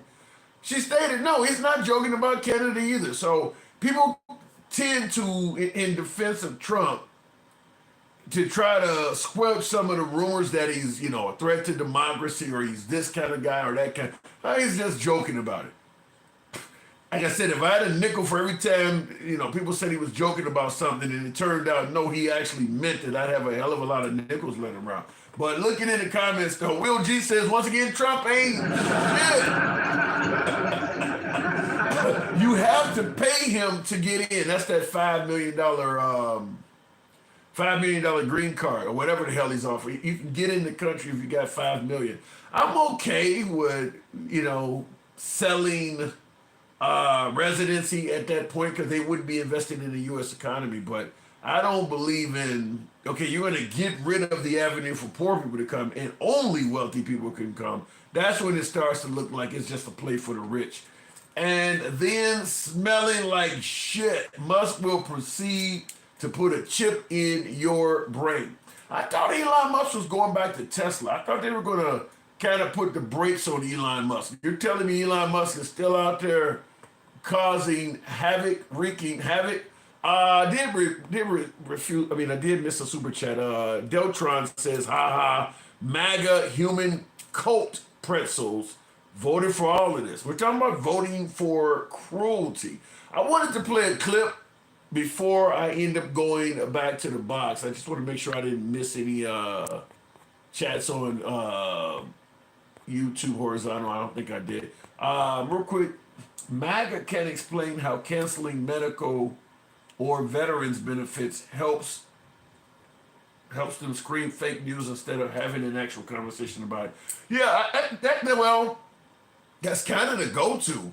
If you're going to, if something new comes in, like some kind of brand new information that's critical of Trump, Yeah, oftentimes the go-to defense is just to yell it's fake news. I've had that happen to me, and then you show them clips. No, this ain't fake. Such as sending American prisoners to El Salvador.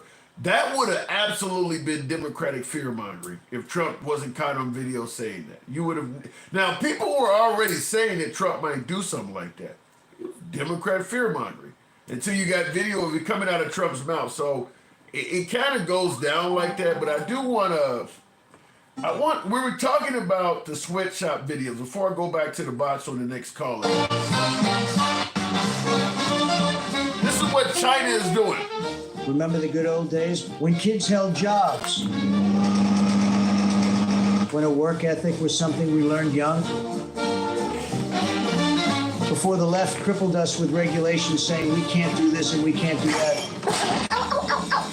And when a salary? That little kid there, you can't probably see it on my monitor behind me, but this little kid here that was working on the assembly line, his hand got chopped off. You heard him say, ooh, ooh, ooh, ah. You can see his hand got chopped off and blood shot up. So they're showing this child working on a factory assembly line. It happened really quick, but I froze the frame there. He lost his hand. The kid they put here, he lost his hand. Damn, let me go back. Before the left crippled us with regulations saying we can't do this and we can't do that. And when a salary was your real allowance. We got soft people, too soft and too woke. Mister, can we get down now? Please. That's why I am introducing the SWEAT Act, Small Workers Earning Adult Treasure. Thanks to Florida Republicans, kids can finally work like they used to. All those fun and undesirable low-wage jobs, they are open now. Smell that? That's the sweet smell of success. 10-hour shifts? Love it. No more bedtime. There's a shift to cover. It's time for kids to be domestics. I mean, they literally had the kids. They're actually. Oh, I thought they were in sewing machines. I thought they were sitting in school desks. But he said no more. In other words, no more bedtime. That's a third shift. You need to do that shift as well. It's time for kids to be domestics. Or how about all those factory jobs abandoned by the Latins? Better yet, there are some DEI openings. Come on, parents. Motivate your kids to work. I will psychologically torment you. I'm thinking we'll make child labor nationwide. You would like that, wouldn't you? Sign the SWEAT Act petition today. Make kids work again. You missed a spot. I really hate that set. Oh my God. I'm losing Mr. Newberger. Who, me? I'm laughing because it's AI, but I don't know if you've seen the kid at the end there. I mean, he was using some type of rotary saw and he fell right into it. There you go. Oh my God. This is awful. Oh my God. That's the remaining image of a child worker that looks like he leaned into some type of rotary saw there. So, Jesus Christ. But they're indicating that we're going to put children on these jobs and the kids are getting hurt everywhere. Anyway, looking in the comments, we aren't the ones having to put safety nets outside of factories. Yeah, God, I'm still looking at that image they put on the screen there. We would no longer be Ukraine's piggy bank. MAGA back in business. We never were Ukraine's piggy bank. We just never were. We were giving them some of our second-grade weapons. We were not giving them cash. We never were their piggy bank. And I'll tell you this: now that we've stopped being what you might refer to as the world's piggy bank. Let me get this kid off the screen because that is graphic. But now that we've stopped being the world's piggy bank, as you might suggest, notice that the money ain't coming to you or me. We're not sending money to the Ukraine anymore. We've stopped sending billions to USAID. They're not getting the money anymore. A hell of a lot of federal employees have been fired, so money is not going to them anymore. And yet you and I aren't getting shit. There's not even anything in the works for you and I to get anything. Remember the whole notion we need to stop taking care of other people so we can take care of Americans first? Have you heard any discussion of actually taking care of Americans at all?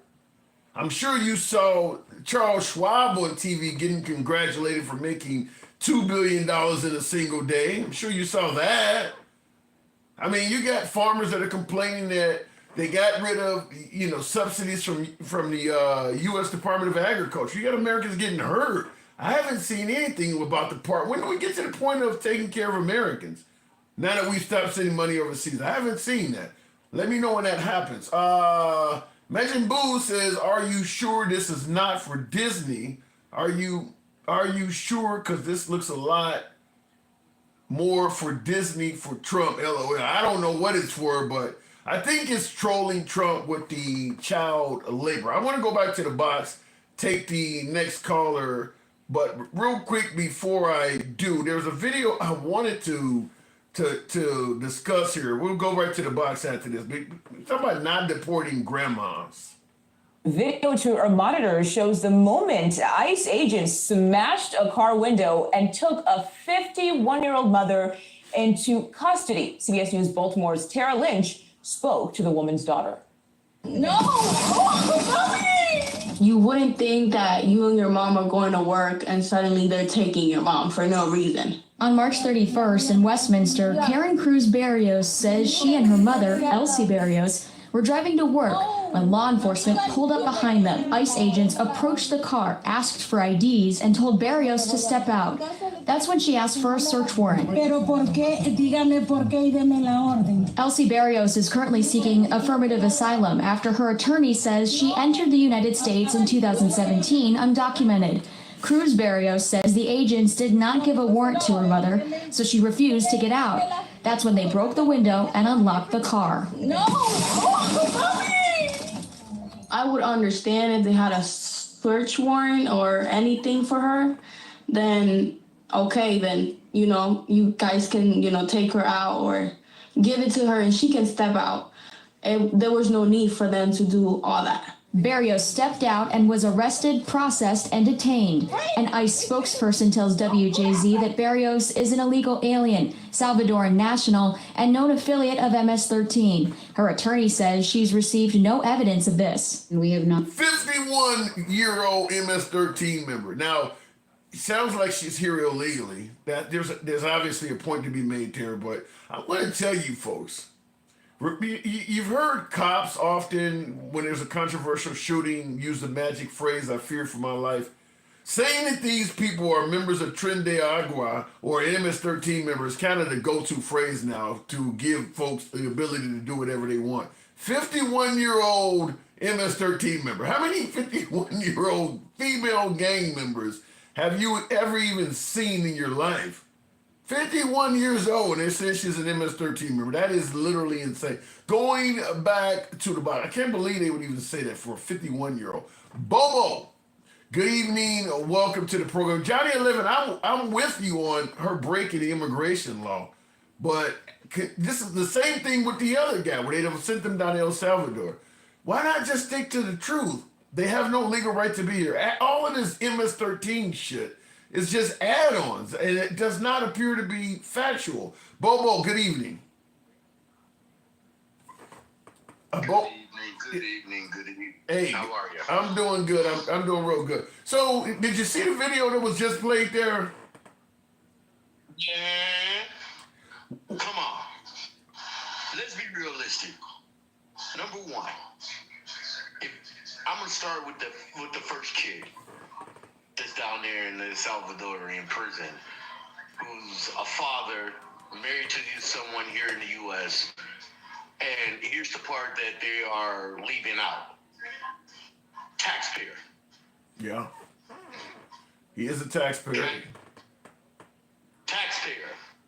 Now, I'm not the smartest guy on the block, but I know some things in life are true. If you come over here, you're supposed to come over here, go through the process of getting your documentation proper. Plain and simple. However, when this all first started coming about, if we remember correctly, we were taking in people and offering them asylum for things like getting away from countries where their life was in danger. Right. We were offering them asylum. Now, all of a sudden, this young man is here. Somebody said it in the comments, hiding. I mean, let's be realistic. If that type of a gang was after you, wouldn't you go somewhere and hide? Yeah. Well, they're not, well, the Trump administration is saying he's actually in the gang. Well, we know that we know that not to be true, because I'm sorry, I know a lot of people out here in the streets, being from the city I was born and raised in, that when you commit one crime and you a gang member, a criminal, you're not just gonna stop for 13, 15, 16 years. Yeah. That man's been here since he was 16 years old. No criminal record, not a speeding ticket, not a nothing. Yeah, and I gotta agree with you. That's my sticking point as well. If you want to go at him, in regards to his citizenship, his lack of citizenship, lack of green card, and you want to talk about deportation from that angle, that's one thing. But this MS-13 terrorist label they're laying on him, I gotta agree. It just seems like it's a flat out lie based on what I'm seeing. It's a way for Trump. It's a way for this administration to expel people from the country without prejudice. Without due process. Without due process. Yeah. Because if you're going to claim that he's a gang member for MS-13, now it's on you to prove that information.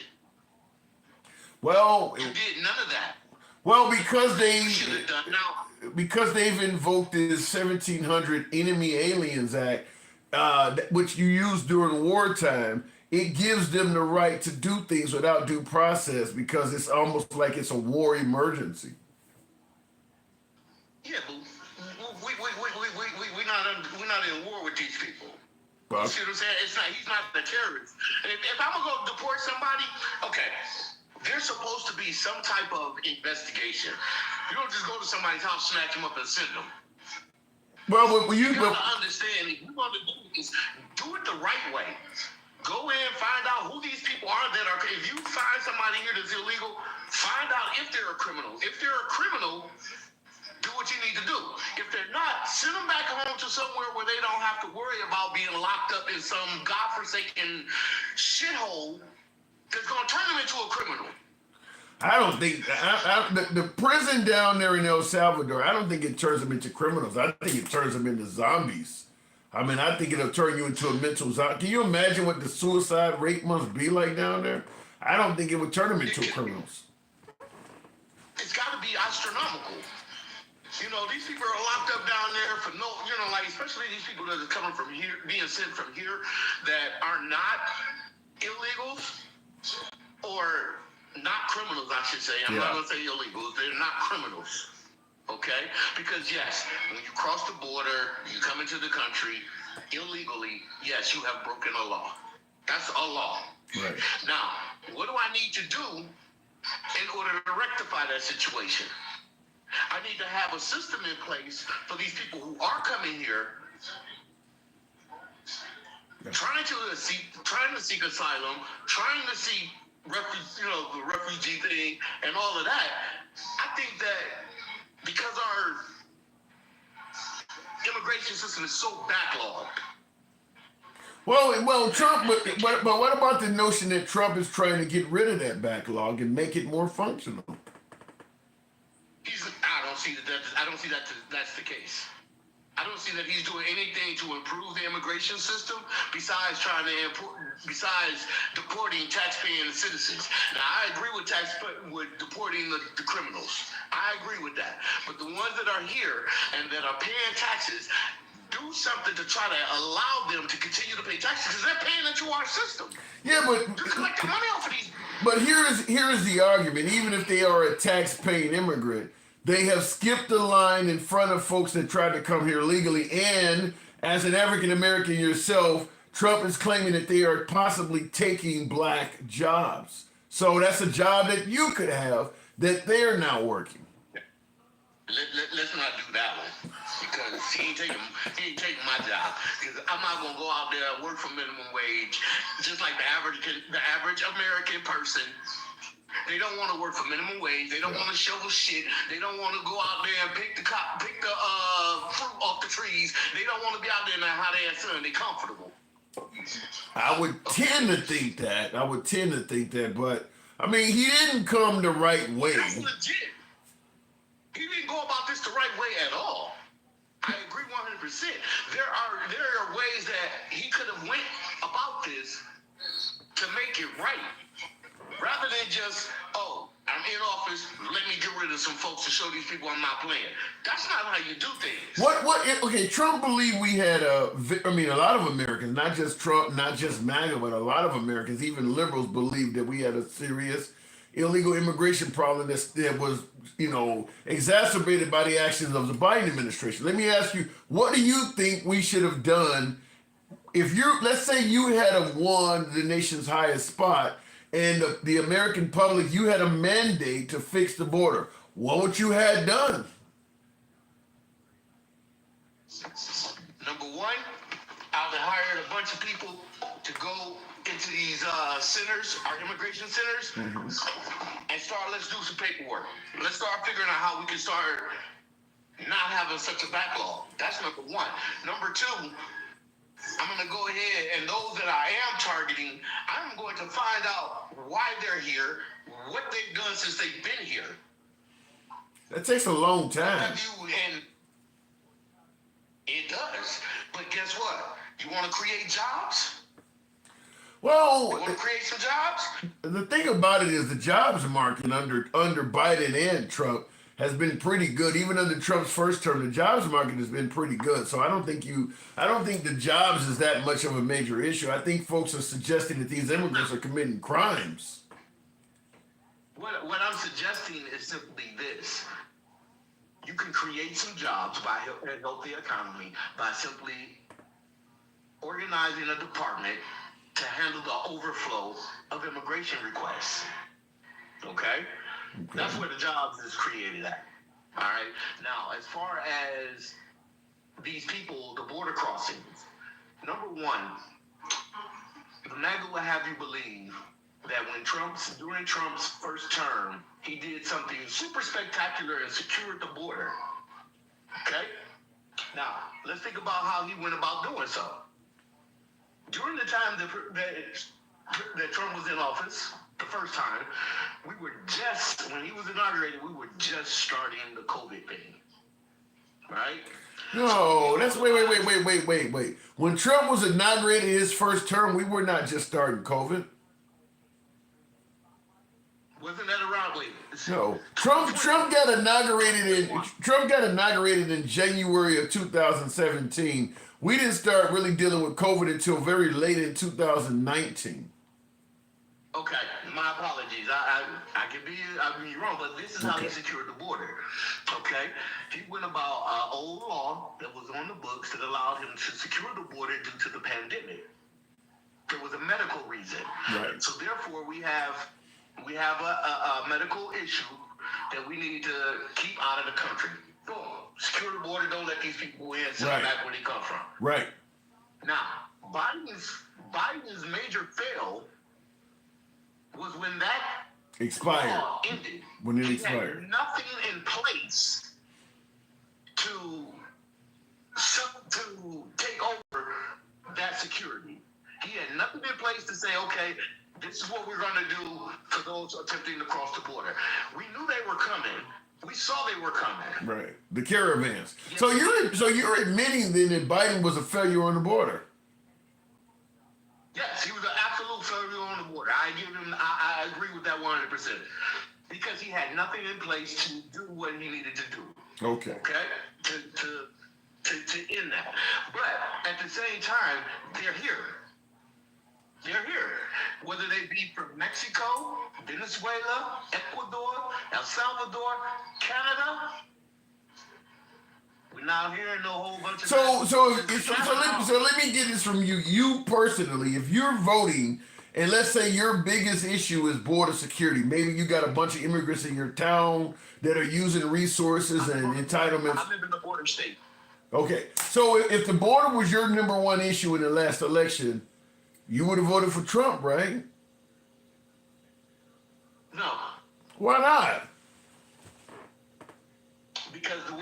because he didn't really do much to secure the border except for enact the old medical law during the pandemic. There's nobody. Wait. There's nobody. Nothing else to secure our border. There is nobody crossing the border right now. What do you mean? Trump has probably been the best on border security. Hold on, time out. Again, I live in a border state. They say nobody's crossing the border. Gangster grandma had it right. They're not having as many people being seen as crossing the border because people have figured out a different way to enter. You gotta be kidding Build me. a wall, I'm gonna go under it. You gotta be kidding. You're telling me that under Trump, the same amount of people, or somewhat near the same amount of people, are still coming through that was under Biden. They're just coming into a different way. Is that what you're trying to get me to believe? I don't think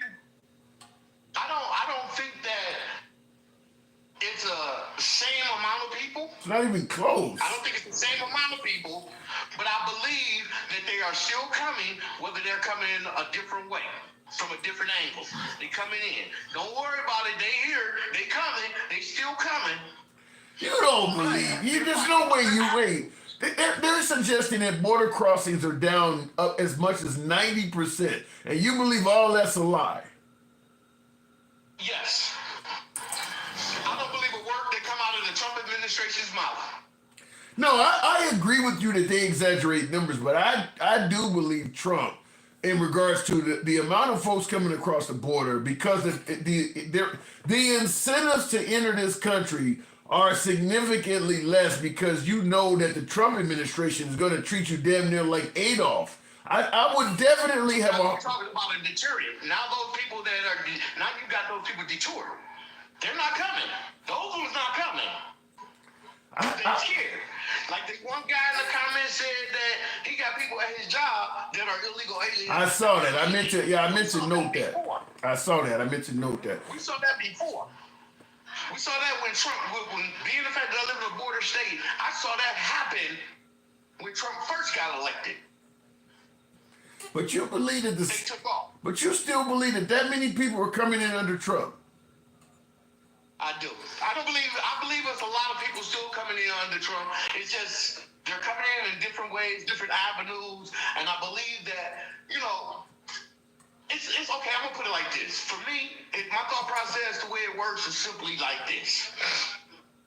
If I'm a car thief, and you got a beautiful 1969 Shelby sitting in your garage, you got every alarm, you got a club on that boy, you got that boy secured down. Guess what? If I'm a thief and I want that car, guess what's gonna happen? You're going to still make the attempt. I'm gonna still make the attempt. And you're going to probably end up in El Salvador. I got to move it on, though. Exactly.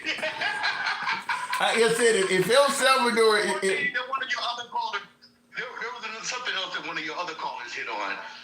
And I was listening, and sometimes I have a tendency of relating things to, let's say, our people, black people.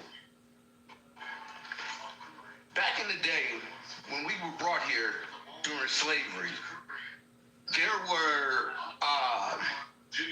they separated the parents from the kids as well. Right. Anytime there was a kid born, they separated them. And the reason being is because at that point, I could erase your history. Yeah. Because if you don't have your parents to tell you from whence you came, you have no way of knowing who you are or from whence you come. That is true. So, yes, let's go ahead, separate them from their families at the border. We'll tell them they're not Americans and they got to go back. But keep them locked up until they go back. You think that? You think that's what's in play at this? I think it's just. I don't think there's any other reason recommend that you separate a parent from their child and when they're trying to cross the border for a better life? I think it's just because it's you're committing a crime, and anytime you commit a crime and you got a kid with you, they separate you. I got to move it on, though, Bobo. Appreciate you coming through. Well, you have a blessed day, bro. You stay up. All right. Keep it up, man. Thank you, and thanks for the support as well, man. Thank you very much. For sure. Take it. All right, anytime. Come on back anytime. Looking in the comments, though, Biden is so stupid, he sat on the TV and watched the couch. Damn. I mean, it's funny. And by the way, Biden was on television today. Did anyone watch that speech? I watched a little bit of it, and I was anticipating, Biden coming back, because not coming back and running for office or being in charge or anything, but Trump has been trolling Biden so harsh. You cannot put a microphone in front of Trump's face without him saying something awful about President Biden. So I have been saying that Biden needs to speak up and say something because this guy's just attacking him constantly. But I tried to watch it. It just was not interesting at all. But Biden did speak today in Chicago. It just was not interesting. I mean, he should have literally came out, in my opinion, swinging, because Trump does have a acute case of Biden derangement syndrome. He has an acute case of Biden derangement syndrome. Even when a spokesperson asked Trump's spokesperson, whatever her name is, told her about Biden speaking today, they immediately went into, oh, it's at night? That's past Biden's bedtime. I'm surprised he's up. They started attacking him today. They're still doing it. To me, Biden should have literally came out swinging. Fuck it, go out and hire a comedian. Get some of the most awful jokes. I mean, you got nothing to lose at this point. Should have came out swinging. I mean, I hate to say it, and I pride myself on being able to talk to both sides, and I don't talk down to guests. You know how I run the program. I'm all about free speech. But if I'm Biden, all the gloves are off. I mean, you have nothing to lose. Come out there and say the most awful shit you can about him, because all he has been doing is attacking him, and it doesn't matter how professional Biden remains. Trump is going to continue attacking that man until the day Trump dies. Biden could die tomorrow, and Trump will still keep attacking him just like he did John McCain. So in my opinion, Biden had nothing to lose. Just come out swinging. I mean, this guy is saying nothing but awful shit about you. Anyway, looking in the comments, he was swinging as hard as he could, Tim. He did a piss poor job at it. Like I said, I would have hired some comedians. I would have, did dummy speeches to make sure I was tuned up and ready and delivered those lines as hard as I could. This guy is going to keep insulting you forever. I mean, he has completely erased Biden's legacy altogether by executive order and just attacked Biden at every whim. Just a definitive case of Biden derangement syndrome. And Biden comes out there and he can't even keep people interested for a few minutes. Stephen M., good evening. Welcome to the program, Stephen. That 1-year-old that got kicked out of the hospital because the health gain was canceled by Elon Musk doesn't matter as long as that illegal isn't picking fruit. That's what really matters, right, MAGA mania? Well, I'm going to tell you something. When it comes to illegal immigrants, MAGA don't give a shit. I don't care if you came over to this country and, even if you die in the process. Well, you should have thought about that before you came over here. I mean, MAGA is when it comes to illegal immigrants, MAGA is like Cobra Kai, sweep the leg, no mercy. Don't care what happened to you. I mean, there's no sympathy there. Stephen M., good evening. Good evening. How you doing, sir? I'm doing good. Good to have you on. What brought you on? What am I getting wrong today? Oh, that's not for me to characterize what you're getting wrong, my friend. That's up to you. I think we should all assess our own character and our characteristics. I think that's where we go wrong. We keep trying to judge and put people in a box and in an envelope, but you know what's right, you know what's wrong. So I'll leave that to you, my friend. But then let me ask you, with knowledge of what's right and what's wrong, the individual on the monitor behind me, still incarcerated down in El Salvador, and the Trump administration appearing to literally have no desire to bring him back or even gain his freedom. Do you see that as right or wrong?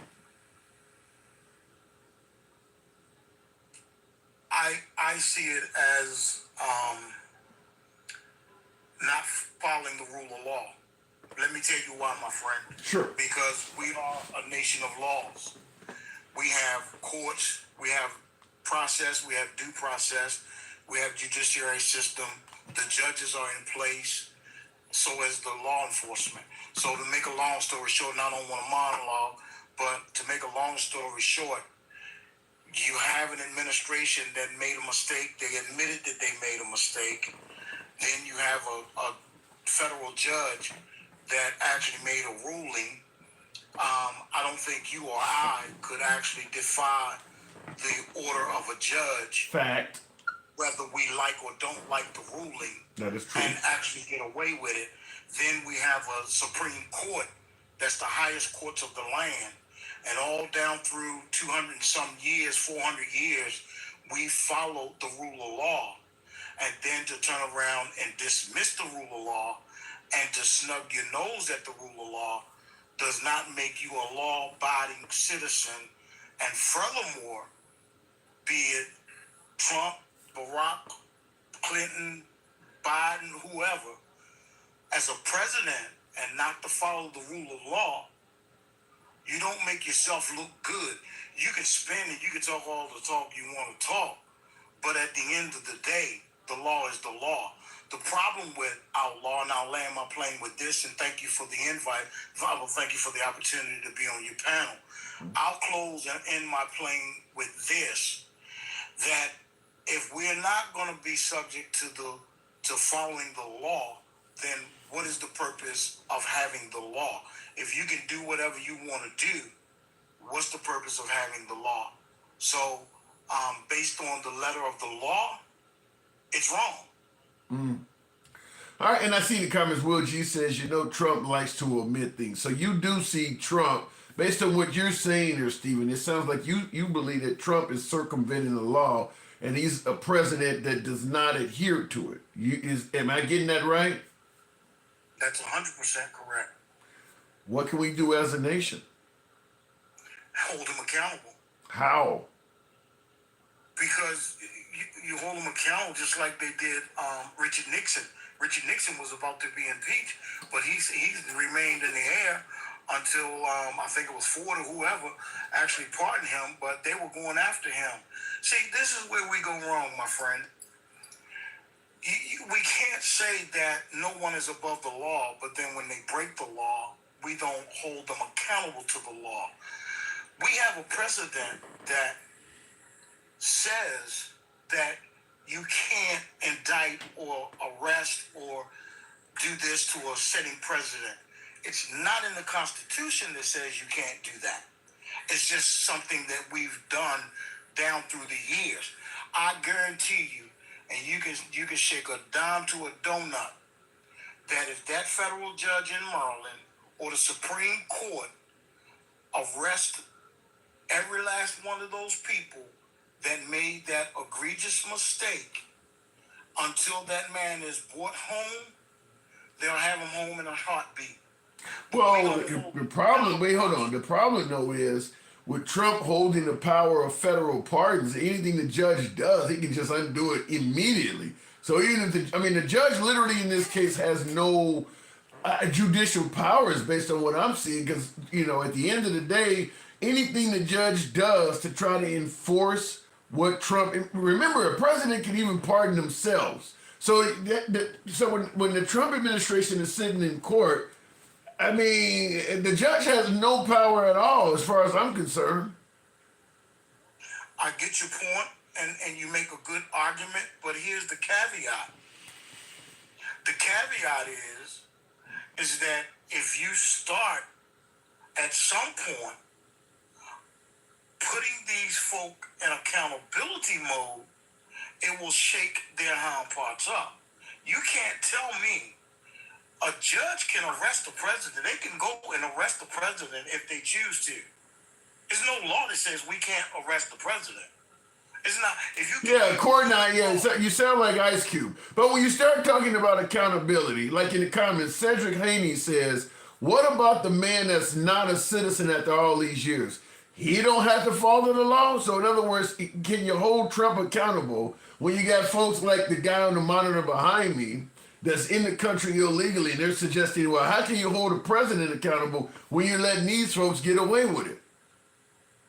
But you see, that's the dynamics, and that's where we go wrong, because if the Trump administration have actually came forth and admitted, and this is where the semantics really bombards me, because we want to hold somebody that we feel that shouldn't be here accountable, but then you have an administration now help riddle me this. You have an administration that admit that they made an error. That is true. And doing what they did, okay, they admitted to that. So you can't have it both ways. You can't say that because they made an error and the guy was actually cited from a judge to have citizenship or to be here. No, he was cited as he was trying to get asylum. I believe that claim was denied. The protection he got from the judge was he could not be deported to El Salvador, but they could have deported him to other countries. Say that again, please. He had protection from being deported to the country he was sent to, which is El Salvador, but they could have deported him to other countries. But so how does that make sense, my friend? And I hope you don't mind me calling you friend. But you're fine. You're fine. I get called a lot worse. I can take friend. That's pretty good. No, I'm not here to combat or be combative. No, you're good. You're good. In fact, we're having a very intelligent conversation. Thank you. But you see, you just made the point. He was here and he was found by a judge that he could stay here for whatever the rhyme or the reason. And when we turn around and we try to spin it, we do everybody a disservice. You know why we do everybody a disservice? Because we don't hold true to the truth. And until we begin to do that, then we're never going to get anywhere.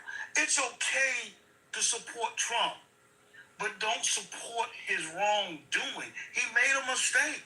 His organization, his administration made a mistake. And when you have 9 Supreme Court justices that turn around and say, you have to do this, and then for you to turn around and say, I ain't doing jack. And I'm going to say this, and I'm going to be done, and I'll listen to whatever you have to say. Sure. And again, I thank you for your time. But the move that Trump did on Monday, bringing that gentleman from El Salvador, the president, to the United States, was a smack in our face. It was, and see, that's the stuff that we don't take time and psychoanalyze, or we don't dabble into and really get the full crust of what's really going on. It was a smack in our face for him to be ordered by 2 judges to do something that he neglected to do, and to bring the gentleman here, that this guy on your screen is actually housed in his country, was a smack in our face to say, the heck with y'all. That's exactly what it was. And if we can't see through that, then something is really, really wrong with us. All right, Stephen M. Appreciate you coming through. You're most definitely welcome. Anytime. Enjoy the rest of your day. Keep on doing what you do. Thank you. But those are always open to you, man. Now, respond to what he said. If we can't see that being a smack in our face, I actually do think that what he's saying has some validity to it, where you're going to leave the individual in El Salvador, but let the president come to this country, which makes it clear you have a pretty good relationship with the president of El Salvador. Now, I'm not going to pretend like this guy was in the country legally. He was trying to gain asylum, and I believe the U.S. government had denied his asylum claim, but they did in 2019 state that he was it was not safe to send them back to El Salvador, but they could have sent them somewhere else. And that was not going to happen under the Biden administration, but Trump was salivating, ready to do it. So you get Trump and boom, send them anywhere you can. So here's my take on it. I've said this throughout the live, and I think most of you folks agree with this as well. Nobody's buying the claim that they can't bring this guy back. I think the argument to make is he has no legal right to be in this country, so we're not going to bring an illegal immigrant back to the country, as opposed to saying you can't do it. I think everybody knows him saying he cannot do it is a lie. But here is where I do see Trump really being flat out cruel. You can leave this guy abroad and not bring him back to America, but negotiate his freedom from that draconian prison. He doesn't have a right to be in America, but he doesn't have a right to be in a maximum security prison either. You can't point to one thing being wrong without making note of how wrong the other is. He didn't do anything to justify being in a maximum security prison like that. And like I said, not only does Trump have the ability, being a master negotiator, as he states, he has the ability to bring the guy back to America if he wanted to. But he could easily state, this guy has no legal right to be in America, so we're not bringing him back, but I am going to negotiate his freedom because he doesn't have any business being locked up. I've talked to the president of El Salvador. He's willing to send the guy to Venezuela or some other country, or he's going to let him out of prison. There's no legitimate reason for this guy to be in prison. And Trump could do something about that. So he could at least eradicate the mistake that they admit they made. Now, I understand MAGA not only does not want the guy back in the country, they're fine with letting him rot in prison. And that's why I had the original template up here talking about is cruelty the point? Because it makes no legitimate sense why this guy is in prison. He didn't do anything. He doesn't have a criminal record in America. He doesn't have a criminal record in El Salvador. But yet he's in one of the most draconian prisons on the American continent. Why? Why is that? And why isn't Trump doing something to help the guy? It just looks cruel. Looking in the comments, Tammy, he was an illegal alien. What? He's dead either in... he's dead either in or out of prison. Probably faster in prison. You don't just leave a gang like MS-13. MS-13 will find you. Gina Yates, in my opinion, your statement is probably the strongest case for giving this guy asylum. In reality, when you listen to Trump talking about getting rid of vermin that are poisoning the blood of this country, getting rid of rapists and murderers, this guy actually is the poster child. Sounds like, at least based on what I'm hearing, he sounds like the poster child for why they created the asylum process to begin with. He sounds like somebody who is a legitimate asylum claim, where his life is legitimately in danger. He's in the country, legitimately trying to be a productive citizen. He has a job. He's not committing crime. He literally sounds like a model example of why they created the asylum process. And I'm bringing that up because Trump promised to get rid of rapists and murderers and people that are poisoning, vermin that are poisoning the blood of this country. This guy sounds like the total opposite of that. To the point where they gotta actually add MS-13 to his resume just to make him come close to fitting the narrative. And clearly they don't have any solid proof that he's an MS-13 member because the courts ruled as such. The courts ruled that the claims of him being an MS-13 gang member are shaky at best, coming from that administration. I believe, if I'm correct, they have one confidential informant that stated this dude was in a gang. That's it. He's never been arrested for any gang activity or any of it. They just found a confidential informant. You know how easy you could get that? You could find any Hispanic asking for citizenship to sign an affidavit and verify that anybody. You could find a Hispanic trying to get citizenship that would say Mike Pence is a member of MS-13. That's easy to find. Just one confidential informant was all it took. I'm not buying it. I really think that this guy is literally the definition of why the asylum process was created. But if you're not going to let him in this country, do your best to make sure he's not rotting away in a prison. He literally was running from MS-13, came to America for help, and we're treating him worse than the people he was running from. Because essentially, we've killed this guy. We've essentially killed this guy. He has a wife and child in this country that have no right to ever speak or hear from him again. To his wife and kid, he might as well be dead. They don't know where he's at. They can't get in contact with him. They don't know even if he's alive. And there's no guarantee they'll ever find that information out ever again. The Trump administration literally killed this guy to his family.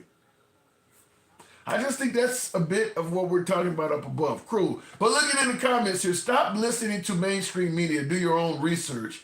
He should be in prison. And you got that information by not listening to the mainstream media. You did your research, Swing Low 33, and you came to the conclusion he should be in prison. Based on what? Let me know what source gave you that information. Maybe I'll look at your source instead of mine. Tell me what source you came across that suggests this guy has done something where he should be in prison. Because I haven't heard it. I haven't even heard it from the Trump administration. All those bragging Latinos for Trump. Yeah, I have, I want to give me one of those, you see on TikTok, they got those earpieces you put in your ear that can interpret Spanish. I would like to put one of those in my ear one day and watch the news coming on, like Univision or Telemundo News, because there is a lot of Hispanics that voted for Trump. I would love to hear what their opinion is now. But anyway, going back to the box, Trump pulling all Black history off government websites. I'm hearing stories of that every day. I don't know. Look, I'm trying not to throw the R word at him. I don't get why that's being done. Whether it's Harriet Tubman, whether it is Jackie Robinson, the first African-American to play baseball, whether it is Maya Angelou, I don't know why he is removing all of the accolades that are attributed to African-American culture from government websites. Because I don't hear any white people saying he's doing it in regards to them. In fact, they just renamed a couple military bases back after Confederates. I just don't know. I mean, like I said, I'm trying not to throw the racist word around, but I don't have a good explanation for that. I just don't. And I see in the comments, Joe 2 times says DEI.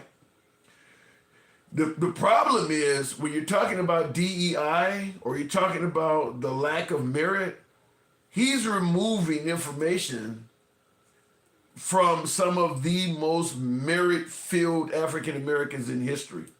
Jackie Robinson, the first Major League Baseball player, there's no one can claim that Jackie Robinson did not have merit in Major League Baseball. I mean, Harriet Tubman, did she not have merit? I mean, so that doesn't make sense in regards to the people that are being removed. The Tuskegee Airmen, did they not have military merit? That makes no sense. So I don't have an answer for why he's doing that, other than it appears to be some kind of plot to limit the amount of African American history that's available. I don't have any answer for it. And I try to play devil's advocate when I can. I don't have anything good to say for why that's happening. Even if I try to think, I just don't have a good answer for why he's doing that. You can't erase history. Confederacy is part of our history. Yeah, and the shit he's taking away is part of Black history. And he's defending the white history and removing parts of Black history. I have no answer for why he's doing that. I have no answer. It's because they make him look so bad. I don't know if that makes him look bad, but I don't know why he's doing it. Let me go back to the box. We'll go to Sherbert, Instagram. If it comes up, we are live on Instagram, TikTok, and on YouTube horizontal, YouTube vertical. See if Sherbert comes up. Otherwise, we'll go back to TikTok. Tim thinks our country should put this guy in the witness protection program. This gang member is El Salvador's problem, not America's. Gina Yates, I hear your statement, and I would give your statement a lot more credibility if we had solid proof and evidence this guy was a gang member. There's no evidence of it. And not to mention the fact that the courts ruled that he should not be sent to El Salvador, and here you come saying he's El Salvador's problem. Why did the courts rule just the opposite of what you're saying? But I do have a pushback with the notion that he's a gang member. Simple question. Based on what? Other than the Trump administration telling you, the same administration the same administration that admits they made a mistake in regards to sending them to El Salvador, you don't think there's a possibility they may have made a mistake claiming he's a gang member? Based on what? Why won't they show evidence this guy's a gang member? He's all over the news. He's literally all over the news. Why won't they show that evidence that he's a gang member? Can anybody explain that? Can anybody come up with a legitimate reason why they won't show proof or evidence that he's a gang member?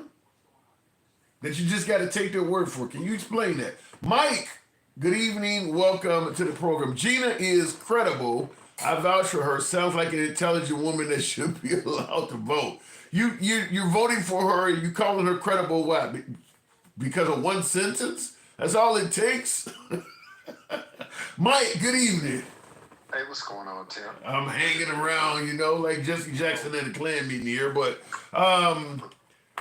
this guy, people are adamant he's a gang member. What say you? I say, Tim, hey, I've been telling you this, and I'm gonna say it tonight. It's racism. These people, this racism, prejudice, and bigotry. I mean, and there's no other way around it. We got to stop trying to find reasons to make excuses for why we think. Both those comments that you just read. They just want to be right. They don't care because he's Hispanic. They don't care. They could care less that he was separated and that this was done the way it was done. They could care less. They don't care. We got to stop. It is what it is. They don't care. Period. Well, okay, let me give you this. And I don't disagree with anything you're saying, but in the comments, Tim is what is called a contrarian. He can't help it. The informant in the court case, an informant took down John Gotti. So he's saying that one informant suggested that this guy is a member of MS-13, and that's really all you need. No, and his analogy holds no weight because that informant that ratted on John Gotti had tons of evidence. They had tons of evidence. They had videotapes. They had audio tapes. They had evidence, and he confessed to what he did. Yeah. So you can't compare the two because this administration is so racist. They are doing things they don't feel like it's lawless. They don't have to tell nobody nothing. They don't have to answer to anybody. They don't have to answer to their own constituents. They just, Tim, listen, this is how bad it is. That Enemies Aliens Act, if people haven't read it, go read it. There's an 81-point system that they used, right? There's an 81-point system that they used to deem if an illegal immigrant should be deported, right? And so they have a list of things. They have a point next to them. Okay. But you know what the bar is? It's not 81.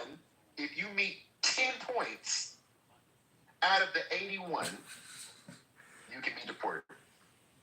Look it up. I'm telling the truth. That could be anything. If they one of the things was if you are in a picture with the known gang member. So Tim, listen, this is gonna get really ugly. This is gonna get ugly. And I'm gonna tell you this. What is to prevent? So when he started talking about sending homegrown people, yeah, to these, when he said that, all he has to do is deem any group in America a terrorist on that list as a domestic terrorist. All he has to do is classify the Hell's Angels. Well, it won't be them. You already know it won't be them. No, it won't be them. It's gonna be the Black Gangster Disciples or the Four Corner Hustlers or the Crips or the Bloods. Yeah, exactly. Yeah. If he puts you on that list, you could literally walk out your door and be gone. Yeah. Yeah, when you start talking about taking out, when you start talking about punishing people just because they're in a gang or they got a tattoo, the bar is. I mean, because you can literally say that about anybody. I mean, anything can denote you're in a gang because there's no official. Like if you join the military, there's you get a card, you're going to boot camp. There's official record of it. Anybody can be in a gang. I mean, anybody can do that. I mean, you can tie that shit to anybody. To anybody, and you can categorize that their tattoo means whatever you want it to mean. Yeah. Right? I mean, this is crazy. It's happening in real time, but it is that deep. And these people that just continue to say he was a member of MS-13 and he wasn't, and all these things, and all they're doing is just repeating the same talking points, and people are just going, oh well, like they don't care, Tim.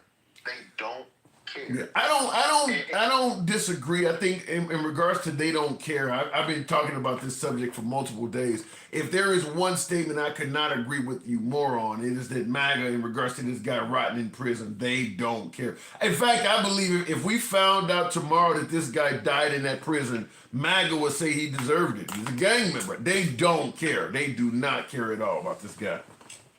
But you listen, I know you're saying this guy. That's not what I mean at all. It's clear they don't care about him. They don't care about him or anybody that looks like him.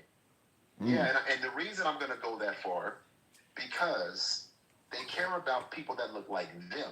Because if it's one, and one is too many, if that's the standard, always go back to that, right? If one is too many, Lincoln Riley, they should be outraged about this. But they're not, because it's the hue of the person.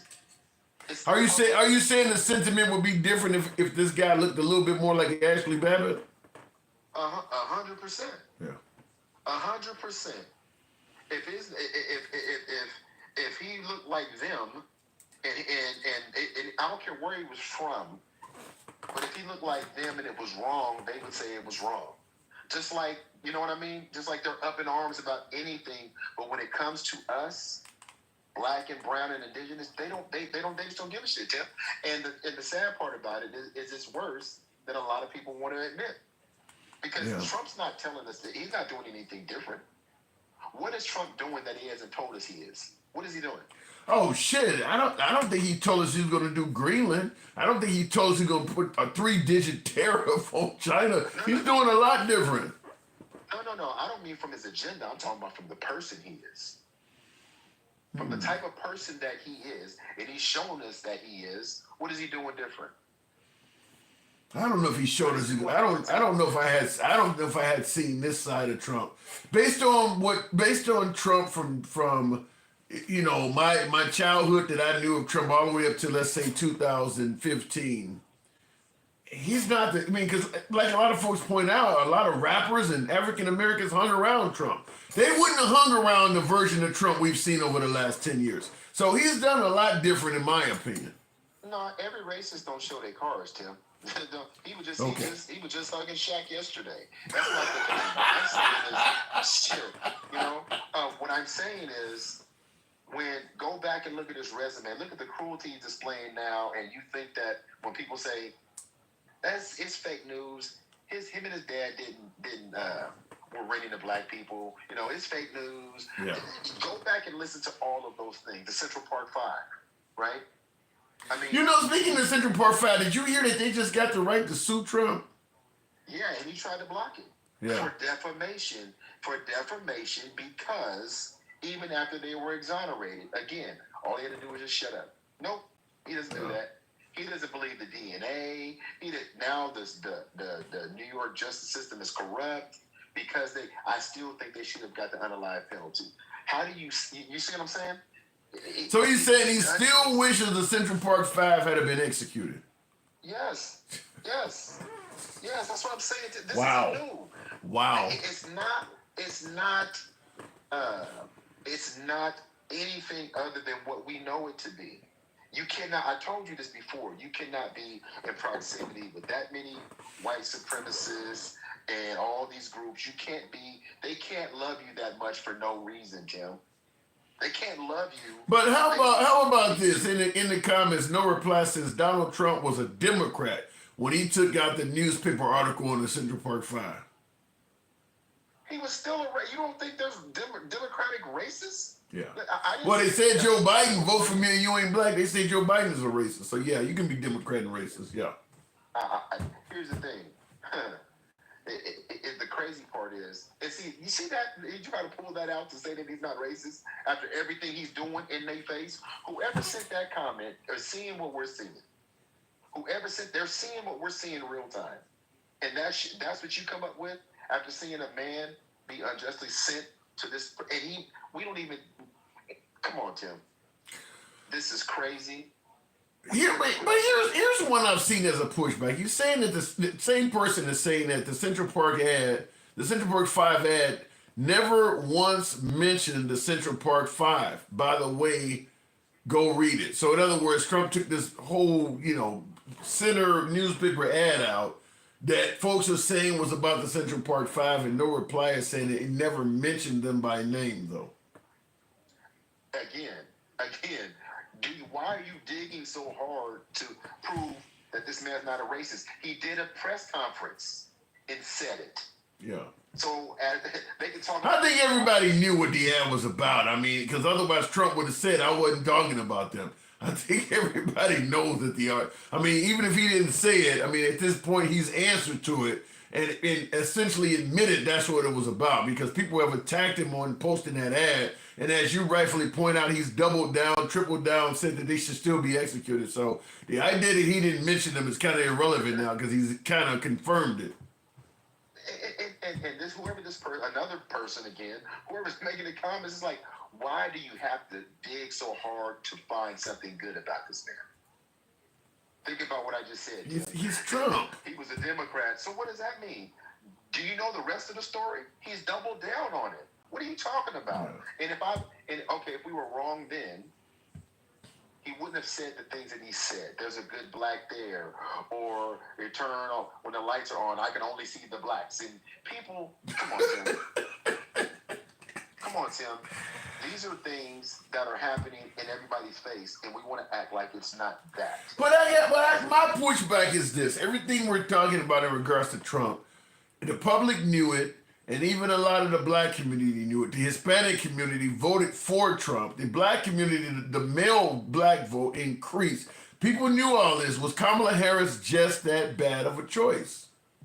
No. I'm going to tell you, everything you said is true. But some people voted for the issue above him. He just happened to support it. Most of those black men and those Hispanic men voted because they're homophobic. Homophobic first, Trump second. Right? So anti-transgender and all of that, Trump second. A lot of people did that. Don't want these in my bathroom. That's on that side, not that side. I say this every time this subject comes up. I still am baffled as to how that topic got so much steam behind it, considering how very, very few transgender even exist. I just do not understand how that topic got that much steam behind it. Have you talked to a Trump supporter that said they didn't have a problem with either of those two issues? No. Black, white, or indifferent? Have you? No. Have you ever talked I'll tell you this. They do say we don't have a problem with trans. We just don't want it in our bathrooms. We don't want them dominating sports or shoving it down our kids' throat. That's what they say. That's what they say, but how they feel is the other way around. Yeah. I'm not going to pretend like I believe that the MAGA side of the aisle would be okay with transgender as long as they're not playing sports, going in the wrong bathroom or shoving. They don't want anywhere they show up, because Kid Rock shooting beer cans is a perfect example. I mean, this is an adult beverage, and anywhere the transgender show up, MAGA's going to have a problem with that. But they don't say it like that. They just, I want to keep it away from kids is what they're saying. But in reality, they want to keep it away from humanity. Tim, that's what they do about everything. This is not hyperbole.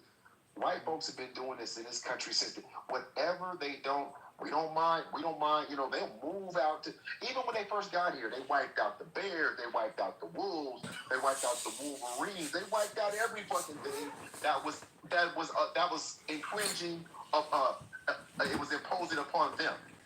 So they don't mind the wolves, it's just too many. we don't mind the Bears. We just don't want them here. We don't mind this. We just don't want it there. Damn. I'm wrong. Damn. Everything that they don't like, they will tell you that. We just don't want them over here. Send them all back. Why are they here? You think? What did I just say that's any different? Send them all back. Why are they here? Well, it was theirs. Yeah. It was theirs. It's just funny how we. So what is the end goal? So what do you think is the end goal? Let's say, for instance, Trump is. We're speculating here. I'm going to say something that sounds utterly ridiculous, but I want to speculate with you on this. Let's say Trump is allowed to serve until he dies. Describe America 15 years from now. It's gonna be real. It's gonna be real white. It's gonna look like it's 1964 again. Only 64. Maybe 1864. 1864. Right. Only 1964 ain't that bad. I know, but so crazy. And then, well, it's different now, right? It's a little bit different. There's some things about our ancestors that were not. True. Right. So, True. And just crossing the street for the sake of crossing the street is not one of them. Well, also too, unlike in years past, there's a lot more. The white community is intertwined a lot more with the black community, so you would probably have a lot more white allies because people got kids and related to whites and all. I mean, it's not going to be the way it used to be where they're over. I mean, there will be a lot of N-word lovers, for lack of a better term. There's a lot more N-word lovers now than there were back then. Yeah, no, 100%, 100%. But I mean, you've heard me talk about fascism. You've heard me talk about this cult of personality, and every time in the comments it's fear mongering and I'm crazy and I don't know what I'm talking about. And then every time we turn on the damn TV, you see something that takes us closer to what we've been talking about for years now. I mean, it's sad. Why is the Republicans allowing it to happen if it's that bad? A lot of them like it, Tim. A lot of them ain't no different. A lot of them not no different. Listen, because here's the thing, and then there is a fear factor, and I will say this, and I've always said this, and I've had black folks get mad at me when I say this in the past, but it puts a lot of white folks in a tough position because if you're in a community where you're surrounded by the majority of people that think that way, they feel like they need a coalition to come out and speak because it's hard. Because they'll be ostracized too, because they know the devil in which they deal with. They know they'll be treated the same way. N-word lovers, like an N-word lover. Yeah, yep. And there was a live 2 weeks ago, and the white guy was on there, and he told the white guy on the panel, he said, "I hate you worse because you love them." Yep. All right, Mike. Depressing times. Depressing times, man. Hopefully this man comes back home. Hopefully, I'm not feeling good about it, but hopefully this man comes back home. But and if anybody, if that comes to pass, and there are still people that are just acting as if it's not a big deal, and they're a person of color. If he ends up perishing or something like that, I think you could have a lot of riots in this country. It can get real bad around the world. I mean, this is a big moment, man. You know what else can be a big moment? We talked about this yesterday before I move it on from you. If Carmelo Anthony is set free, free, like if he's acquitted, that could be a big moment as well. It could be, and the sad part about it, if he is, the one thing that we do know is that the system worked. And I'm not talking about work like of being a fan of his. I mean, they followed the letter of the law. Yeah. And they came to those conclusions that they couldn't work around and they weren't willing to. And that's going to take courage. That's going to take courage. It could result in a lot of problems. But Mike, thank you for coming through. Okay, bro. All right, moving on with the program. Welcome to Pleasantville, 1948 to 1963, says Major Boo. I hope you're wrong. I really hope you're wrong. There is hate and racist people from every race, says Terry Vinny. I don't disagree with that. You can be anybody can be a racist. You can be an Asian racist. You can be a black racist. But I will say this: in this country, in America, in the United States, I would rather be a white victim of racism than a Hispanic or a black victim of racism. Just when you look at how racism has been in this country, if I'm gonna be a victim of racism, I would rather be a white person as being a victim of, because if you're a white person, listen, if you are a victim of racism in this country, it's generally done in a certain way. For instance, if you are a white person that is a victim of racism, it's generally coming from citizens. You know, I tried to go into the local bar and there was a bunch of brothers in there and they started fucking with me. Or I got in a fight with 3 or 4 black guys because they didn't want me in their neighborhood or on their basketball court or something like that. That's generally how white victims of racism encounter it. If you're a person of color, Hispanic or black victim of racism, it's people in power, like, well, shit, the cops keep fucking with me, or I can't get a loan from that bank, or they won't let me enroll my kid in that school. So it's people in power, so that if you're a white victim of racism, you can kind of dial 911 and get help from that. If you're a black victim of racism, you might dial 911 and the person that's victimizing you, their phone may ring in their pocket. So it's a big difference. It's a big difference. I'm just going to say that anybody can be a victim of racism. Anybody can be a racist. But yeah, I would absolutely prefer, based on the way this country is ran, to be a white victim of racism than any of the other cultures. Just because it's a lot less to deal with. You can, if you're a white victim of racism, you can generally just get away from it by switching neighborhoods. You can't get away from the cops or the banking industry or the educational industry by switching neighborhoods. I mean, it's a lot more intertwined. That's the way I'm looking at it. Good job. His approval is down on everything, says Alas C. You know, I heard that today. You know, the Biden economy sucked and everybody was certainly viewing Trump as a better choice for getting the economy back on track. I just heard today the poll numbers are suggesting that Trump's view on the economy is now lower than the Democrats. Probably because of the tariffs. You know, people's 401ks and things like that are taking a dip. People are getting fired everywhere, so his job numbers are probably not going to be as good anymore. But yeah, the consumer confidence is way down. But yeah, the way it started out, where he was the messiah of choice for a good economy based on his first term, that doesn't seem to be in place anymore. Who knows? Maybe the tariffs or something will get better. Maybe things will straighten itself out. But right now, it ain't looking good in terms of his poll numbers on that. And that's looking like that's across the board. That's not just from some liberal outlet. I live in El Paso. She's right, bro, says Alas C. Right about what? What was said? I'd like to hear that, Alas. Right about what? Real quick, looking in the comments, though, there was just a black lady that worked for 911 and was hanging up on white callers. Look it up.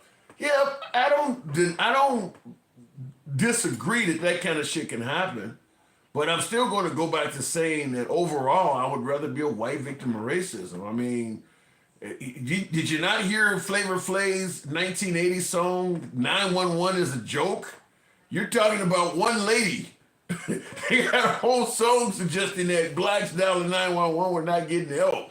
They had a whole song dedicated to it. 911 is a joke, so you're talking about 911. 40 years later, yeah, I think the black community would say, well, yeah, we kind of told you about that a long time ago. Cory Booker is on the way to save the day. Well, that Cory Booker, I don't think is the guy. I don't think Cory Booker is going to pull it off like that. That's my point, guys. Racism can come from anyone, even our own people. Yeah, like I said, I agree with all of that. But if I'm going to be a victim of racism, I would rather be a white victim of racism than any other group. I'm just the way. I mean, think about it. Just think about the lengthy history of racism in this country. Which group has been least affected by it? I would rather be a white victim of racism. I'm not saying whites don't encounter racism, but when you look at the lengthy history of racism in this country, which group has been least affected by it? You don't hear too many whites being hung or any of that stuff. It just doesn't happen. I would rather, it hasn't happened to any significant level. I would rather be them. I mean, listen, every group complains about things that they believe are a detriment to them. You don't even hardly hear many whites complaining about being victims of racism. I would rather be in that group. If I got to be a victim of racism, I would rather be in that group. Orange is the new Black Lives MAGA. Paul, I don't know what that even means. Racism was created that white is superior and black is inferior. The inferior can't be racist to the superior. Kevin, I don't agree with that. And I have had a lot of people tell me that blacks cannot be racist to whites. Listen, if you're in a position of power, you can limit or infringe on the rights of the person that has less power. And there are blacks that have positions of power over whites. There are companies owned by black people, as I stated. It just might be somebody physically dominating you. Like I said, you may be walking down the street and 4 or 5 black guys just start beating the shit out of you or robbing you or doing something to you solely because of your skin color. Yeah, you could be a white victim of racism. I think it's wrong to suggest that because blacks are the minority, they are incapable of racism. I don't buy that. You said you prefer to be the white when a racist incident would go down. Ask Cannon hint about that. Yeah, but you can just like my other viewer came up with a white person dialing 911 and a black person hung up on him. You can always come up with incidental examples of something horrible. But I'm still saying, overall, I would rather be a white victim. Any incident you bring up, there's probably 10,000 of them that people of color can bring up of the same kind. I'm not saying that there's not some whites that have went through some really bad shit, but just playing the odds, playing the numbers game, it's going to be way more people of color. That's all I'm saying. I'm not, just because I say I would rather be a white victim of racism, that doesn't mean they haven't been through some stuff. It's just significantly less. Where you're bringing up little individual examples. I mean, think about all of the class action suits that whites have, that blacks have, and Hispanics have posed against police departments and banking industries. Whites ain't been through that kind of stuff. It ain't happened to them. So I would rather be a white victim of racism. And bringing up individual examples of some white guy that got mistreated ain't gonna change that. Racism is being used for division or on purpose. There is a Marxist agenda. I hope this can change. It's not going to change, Gina. It's just not. I mean, racism is embedded in American culture as much as the Second Amendment is. It's not going to change. And when you say it's used for division on purpose, it maybe that could be the case, but racism is ingrained in American culture, just like baseball and apple pie. Bring one up, not a rap song. Bring one up. This lady is responsible for not just the hundreds, if not thousands. I don't know what you mean by that. So showing proof of actual incidents is less than saying it. Happens systemically without proofs. Sure, but I don't know what you're trying to say there. No reply. I just don't know what you're saying. You say showing, keep in mind a lot of the racism that happened to African Americans, we know it happened, but there is no proof. I mean, we know slavery went on for hundreds of years. A lot of the evidence was thrown away. Does that mean it didn't happen? A lot of the families who owned slaves, they threw all that shit away. They didn't want people to know that their family was dibbling and dabbling in slavery. A lot of the families threw out all of their ledgers. And does it mean it didn't happen? I mean, if you go by the actual proof we have of stuff, then you would think all of the Confederate monuments and statues, those were all great guys fighting for a great cause. They don't tell you on the monument this guy was fighting to maintain slavery or abusing people. I mean, just because you can't see the actual proof of it, you know it happened. I mean, it's not like during that era, everybody got a chance to tell their story. All of the history we know in this country, all of it, up to at least about 1970 or so, all of the history books you read in schools were written, authored, and produced by white people. All of it was, which is why I always bring up the Irish slaves and all of that shit. Where they were, just as many Irish slaves. Why they ain't in the book? African Americans weren't writing any of those history books, probably up to at least about the 1970s. All of that history for the first 200 years or so, all of that came from one particular group of people. So we can talk about history, but make no mistake about it, history was told by one side, the overwhelming majority of United States history. Now, African Americans could pass shit down by word of mouth, but even in some cases, writing anything down was outlawed. Like, for instance, Black Wall Street. After that happened, they literally passed a law that you could not even acknowledge the death of your loved one. You couldn't put a headstone at their grave. You couldn't announce it in the paper. You couldn't record it. So they literally were trying to wipe out the deaths of, I think, about 300 people. Like I said, history was told by one side. The other side had no choice but to pass it via word of mouth, because they literally were trying to wipe it out. So, like I said, I would rather be a white victim of racism, because stuff like that never happened to them, where they were trying to wipe out your culture or wipe out your history, wipe out your name, your religion. None of that stuff happened to them. So I would rather go with the white side. Looking in the comments, my brother, I used to listen and at times speak with you when I was on TikTok. I think, as I said then, that you are a genuine, thoughtful brother when I agree with you more often than not. Kudos. Thank you, Ronald Gillard. Appreciate that. Do you think the party switched? Yes, Ellis, yeah, I do. And I'll tell you for a number of reasons. And I got a Martin Luther King clip I often play because he discussed the party switching in real time. But also, we know for a fact the Democratic Party was the party of slavery. The Democratic Party was the party of the Confederate South. And now, which party is waving around a Confederate flag and defending it? Now, the Republican Party are the ones that abolished slavery. Abraham Lincoln was fighting on behalf of the Union Army in the North.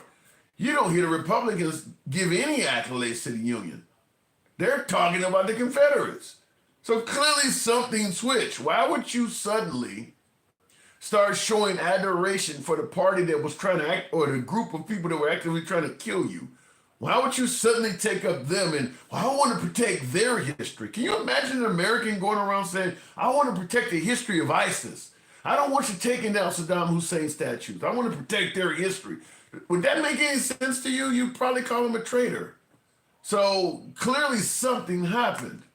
Not to mention, let's just be clear, ancestry dies hard.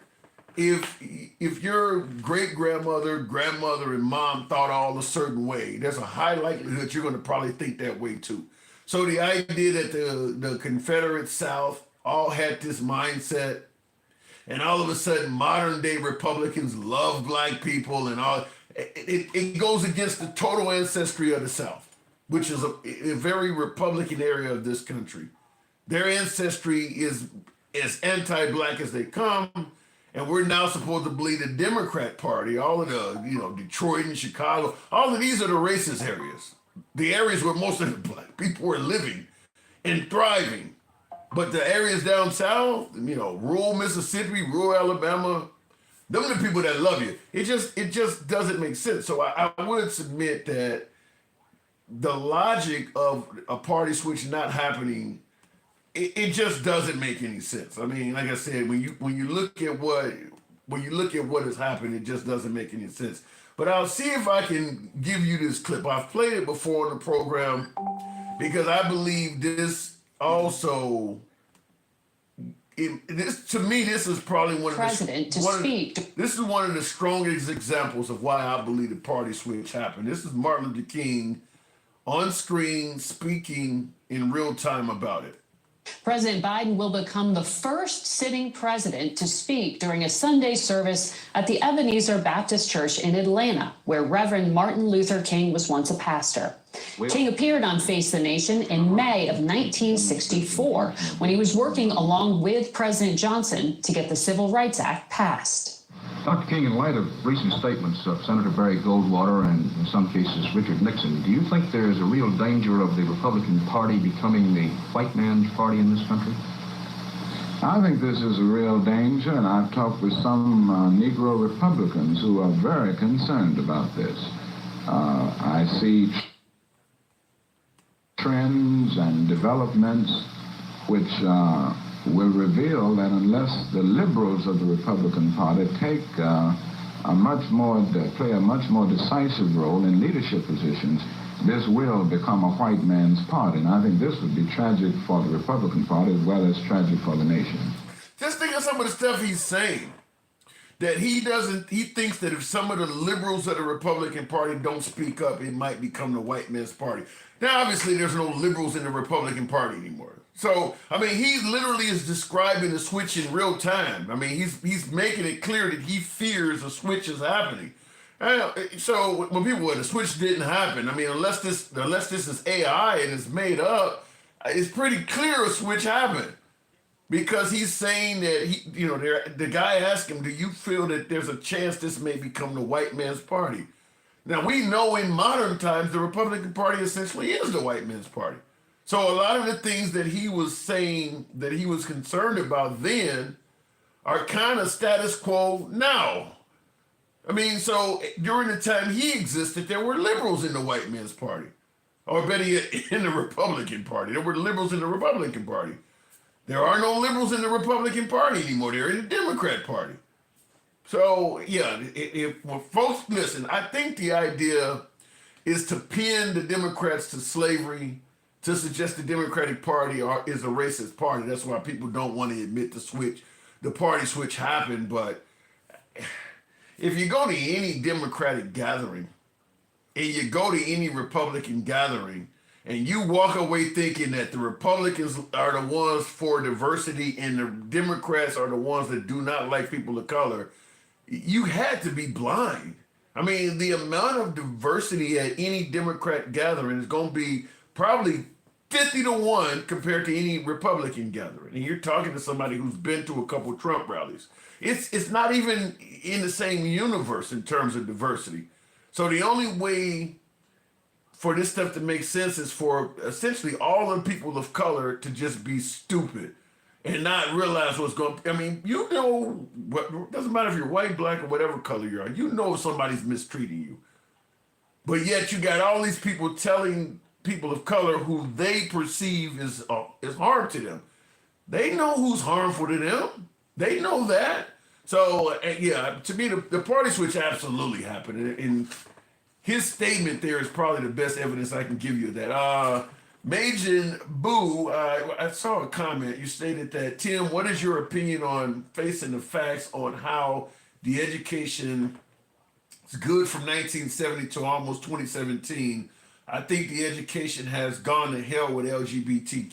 Well, first of all, I don't know what LGBTQ has to do with education. If you're in school learning math and algebra, what does LGBTQ have to do with it? So I don't know how that affects education other than they're now teaching you about LGBTQ in addition to all the other stuff. So I'd be curious.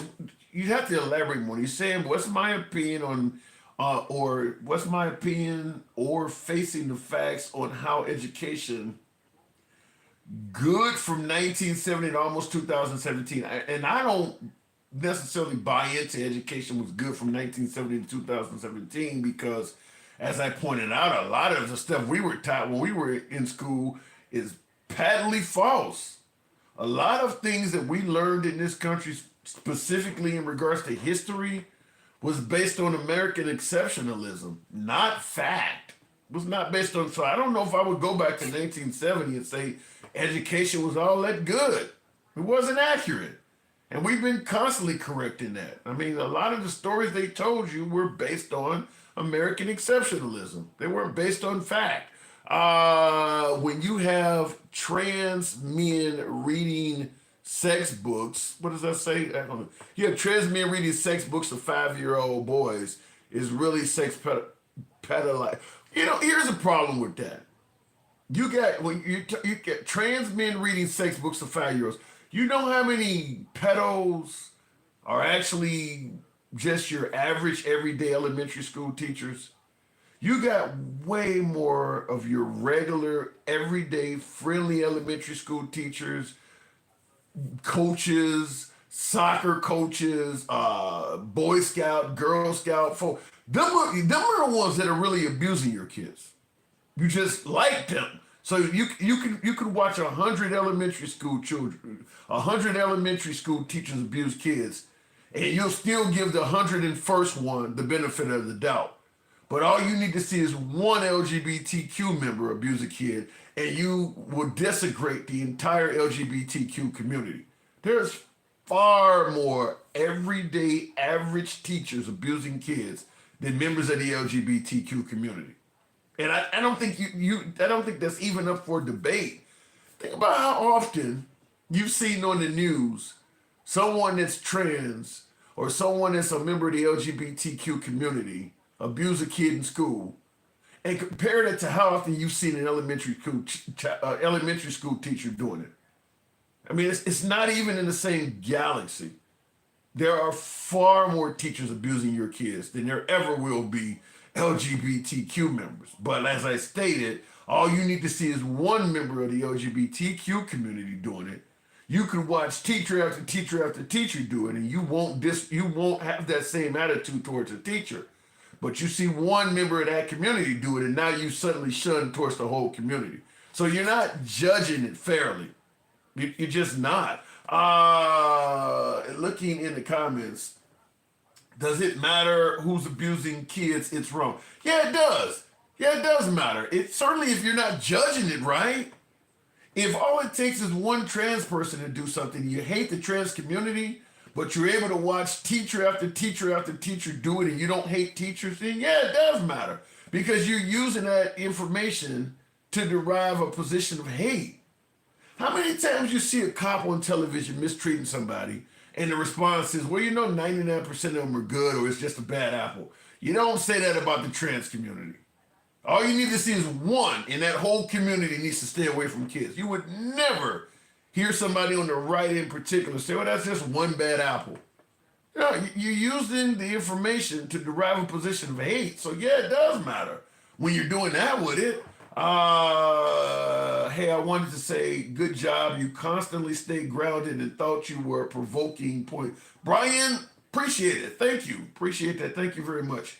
I swear modern Republicans are most illogical, emotional fucks I've experienced in my 30 times. Damn, Nixie. Yikes. Let me look. Jesus. Oh my God, that was a strong point. Real quick look in the comments. I wouldn't trust about 50% of the cops with my life. Yeah. I'm just simply saying that you could watch 100 cops abuse citizens and not have the same hatred of just one immigrant or one LGBTQ member abusing somebody that they get, because there's a position of hate that is already there.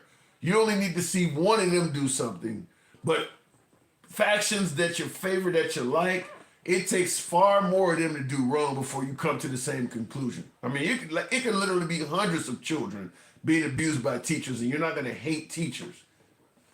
One LGBTQ member abusing a kid in the school, and you're hearing about it all over the country. Look how Lincoln Riley spread around. Look how that spread around. I mean, you got all sorts of cops doing shit. One immigrant, boom, we need to get all of these folks out of here. Using Lincoln Riley, that one example is used to anytime an immigrant gets mistreated. Well, they didn't care about Lincoln Riley, so we don't have to care about. I mean, the guys who abused Lincoln Riley, the guy, he's in jail. He's been done, but they're using it against everybody else. So yeah, when you're not using the information fairly, I'm gonna bring it up. Call it out, Tim. I'm sick of the dumb shit. Okay. Bro, I don't like teachers either. I don't like cops, but would rather be stuck in a room with them instead of an LGBTQ. Spider Pig. Well, like I said, if it's hate, call it out that. And I think you're doing a good job. You said, I don't like cops, I don't like teachers, but I would rather be around somebody I don't like than a member of the LGBTQ community because I hate them. I mean, at least you're being honest about it. Like I said, the only issue I have is when folks try to come up with some kind of excuse as opposed to just saying, I have hatred toward that community. At least be honest about it. Quit making it where it's about the kids. No, it ain't. Because if you hated people that were abusing kids, you would hate the Catholic Church. It ain't about the kids. It's just about hate. Quit making excuses for what it is. Nearly half of the LGBTQ plus young people ages 13 to 18 reported that they had been forced to do sexual things. 47% of transgender people experience sexual assault. 40% of gay men report sexual assault.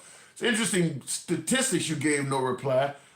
Oddly enough, you left out how many straight people are abused. You said nearly half of LGBTQ plus young people ages 13 to 18 reported that they had been forced to do sexual things. Did you realize that I believe it's 1/3 of straight women say the same shit? I just wondering, oddly enough, you left out heterosexual people from your numbers. Fact is, if you actually looked at the numbers on heterosexuals, you'd find it's pretty high too. A lot of heterosexual people confess that they've been abused as kids as well, and that's just not in your numbers anywhere, and I'm kind of wondering why. Hate gang says K-Rod. Yeah, I mean, like I said, there's a lot of straight people that get abused by, especially girls. Most women will tell you they either have been abused themselves or know somebody that has. Straight women. Most straight women know at least one woman that was violated. That ain't in your stats. Why is that not there? Tim, male, female, two sexes, all that extra shit is sick shit, says Wump. Look, I'm not going to go into whether being gay or all of this other stuff is sick shit or not. I'll just say this. I'm straight and I don't give a fuck what you do. What's the difference if you shove a dick up your ass or you put a finger or a peg or something up there or use a toy? It's in your own fucking house. Who am I to come in your crib and say you can't bust a nut in a sock or something? It's in your crib. I don't give a fuck what you doing. I don't understand where we've gotten to a point where people believe that they should be able to tell other people how they live. You want somebody to tell you can't own an AR? You agree with that? So look, you think two of the same sex together is sick or whatever. Fine, then don't sleep with another dude. You can easily solve that problem. If you think you're sick, then just don't do it. Isn't that what the 2A community is saying? You think guns are wrong, then don't buy a gun. Simple as that. But you don't get to go tell somebody else what they can't do. I just don't. Just stay out of their business. That's all I'm saying. Stay out of their business. What do you want them? You want your neighbor to perform in a way that pleases you? Sick shit. Freedom unless you are black or don't own property or are gay or are a woman. Hate American freedom since the 1700s. It's a different version of freedom. I'll leave it at that. If there ain't two sexes, there's scientifically more than two. It's just intersex people. I'll just say this. Even in the animal kingdom, there is homosexuality. There's homosexuality even in the animal kingdom. Homosexuality goes back as far as mankind. Now, the idea that it's a mental illness or whatever, so is coming home from war. Mental illness, people function with a mental illness. Look, if a dude sleeps with another dude, he can still function in society just like anybody else. I don't know. The mental illness thing, I don't know. You don't like it, you don't like it. Leave them alone. If they ain't doing it to you, who gives a damn? Then why do they force you to address who they fuck like kids at school.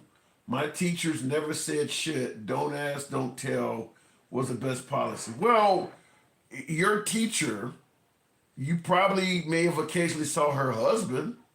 I mean, according to you, you don't want them to address who they fuck, right? So are you saying that a married teacher should not be able to bring her husband to school or pick her up or not have a picture of her husband on her desk? Because you don't want them to address who they fuck, right? In front of the kids. Is that what you're telling me?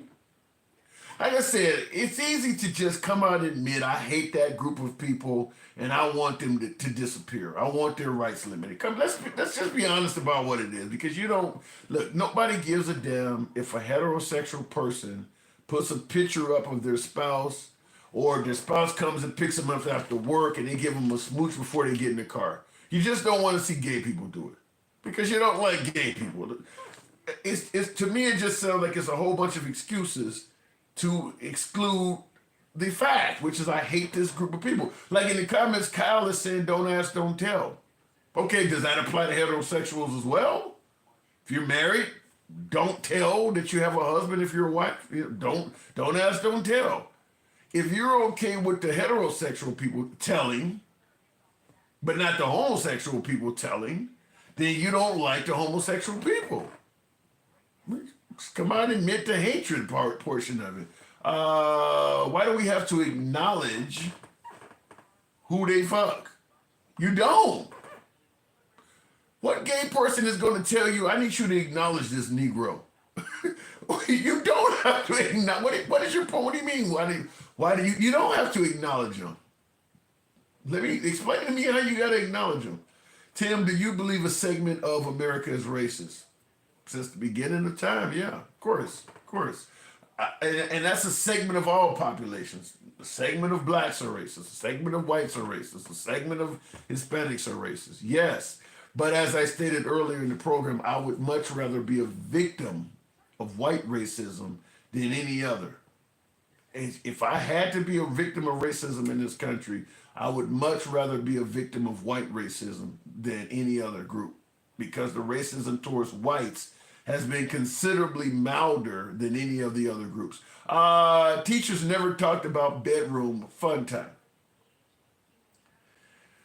I learned about putting a condom on a banana. You learned about it in health class. You did learn about it. I don't know if that's totally true, Dorjam Bennett. You learned about animals. Yeah, I learned about heterosexual activity. I mean, they didn't go all out, but you learned about it. The changes in the body when you're getting aroused and shit like that. I learned about that in 9th grade health class. It did come up. And there was no LGBTQ mentioned in schools when I was a kid. That shit was outlawed damn near. But they talked about intimacy between human beings and between animals as well. And I see in the comments, Michael also rightfully points out National Geographic. It's on TV. Yeah, we learned about that. You could learn about some of back in the day. We didn't have the internet. You had encyclopedias. It was covered in there. You learned about it. I'm pretty sure transgender was not in those books, but heterosexual activity, it was in there. You learned about that shit.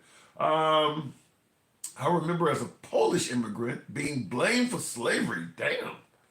Bruh, slavery comes from Slavs when Arab traders enslaved us. That is 100% irrelevant for what we're talking about. I don't give a damn where slavery comes from. Once you engage in it, it's coming from you.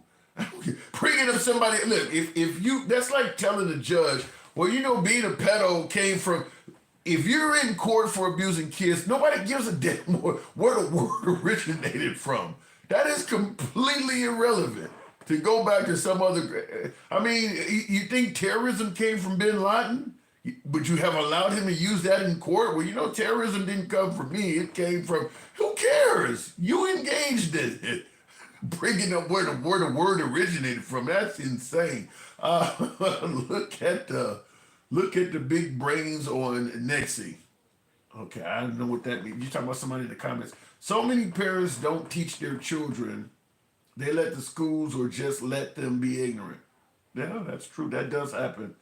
Not you rather white not you rather white racism, you mean you'd rather be a white crying about reverse racism. Same thing. Same. You're making the same point. I'm simply saying if I was going to be a victim of racism, I think the best group to be in is the white group because the racism they face is significantly milder. If you can word it any way you want, but that point is what I'm saying. Tim, when it comes time to it, I want me and that person or that sexy fine bitch we are going to bust it. Mr. Major, what the hell? I don't know what you're saying. Pro-American intellect, we're cooked. Nexie, I hope you're wrong. He was racist against himself. I ain't bitching or complaining. I'm loving it. I feel like I'm at McDonald's. Okay. What are you, Trump? Loving it. You know, want to look at the comments here. Make sure I didn't miss anything. If a male animal gets female pheromones on him, another male will, yikes, take him for a female. Really? I did not know that. Do you condemn Islam because Muhammad had a 9-year-old wife he had sex with? Do I condemn Islam for the action of one person? No. No. And I know you're talking about Muhammad, but no, I still don't. No, I don't condemn the entire religion for the actions of one person because, I mean, my guess is if you condemned a religion for the actions of one person, even one prominent person in that religion, you would probably condemn every religion because that's kind of how religion was nothing more than politics before politics took place. That is how the communities were controlled was via religion. You didn't have a president or a prime minister. You had I guess a king or whatever, but it was all religious based. I mean, they pretty much were your politicians before politics took place. It's all about control and shit like that. So if you condemn one religion based on the actions of some of the primary, every religion, because they all were abusing their power for everything from wealth to sex. All of them were doing it. Every religion you could think of, they all were doing it. Just some were doing it even more than others, but every religion abused it, started out abusing their power for everything from finance to sex. Hell yeah, he said it twice. He'd rather be fucking racist from white people. I've said it more than twice, Cal. I've said it more than twice. Statistically, the whites in this country have faced considerably milder treatment when being victimized by somebody being racist to them. I just stated, if you're a white person and you're the victim of racism, it's usually by unruly citizens. It's usually going to come by way of a citizen trying to propel violence upon you. 3 or 4 brothers tried to beat my ass at a basketball court, or they tried to rob me, or they didn't like me walking through their neighborhood. It's usually going to be another citizen being violent towards you. That's what white victims of racism face. People of color, it comes from positions of power. The cops are racist to me. I can't enroll in this school. This bank won't lend me a loan. I can't purchase a house or an apartment in this neighborhood. The adversarial base is much bigger. If you're white and you're the victim of if you're white and you're the victim of racism, you generally can see who's mistreating you. They're probably right in front of you. If you are a person of color and you're the victim of racism, might be somebody across the country, might be somebody you'll never see, because it could be in their laws, it could be in their policies, it could be in their hiring methods. You may never see the person that's mistreating you. That usually doesn't apply to white people. You're usually going to be looking at the person that's mistreating you. It can come from anywhere if you're a person of color, because it could be systemically implanted in whatever institution you're dealing with. It could be anywhere. So I would rather be a white victim of racism. That's why I keep saying it. The misconception we have is that all whites are the same. Who said that? Who has that misconception? I think I think there are three different sectors within the white. Okay, I don't know who's had that misconception though. There's always been religion and there's always been politics, and they have been intertwined and used against each other. All I know is they've been used to gather power on the people. Religion is an ideology, but the framework is too subconscious, and when it is thought of applying religion to politics, it's more than applying. And look, if the religious leader leads the community, to me, it's the same as politics. He had power. He had a position of power. I see a lot of similarities between religion and politics. Everyone blames racism when things don't work out for them. I don't think that's always true. I don't think that's always depends on how.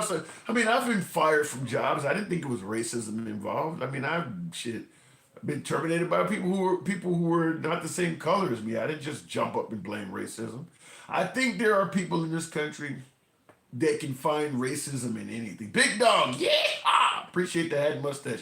Somebody supported the program. Thank you. I was about to log out. Thank you there, Big Dog. Appreciate the hat and mustache. But what was I saying? Yeah, you can go through hardships that have nothing to do with racism. But I was saying that I think there are people who can find and see racism in anything. And then there are people who can find and see racism in nothing.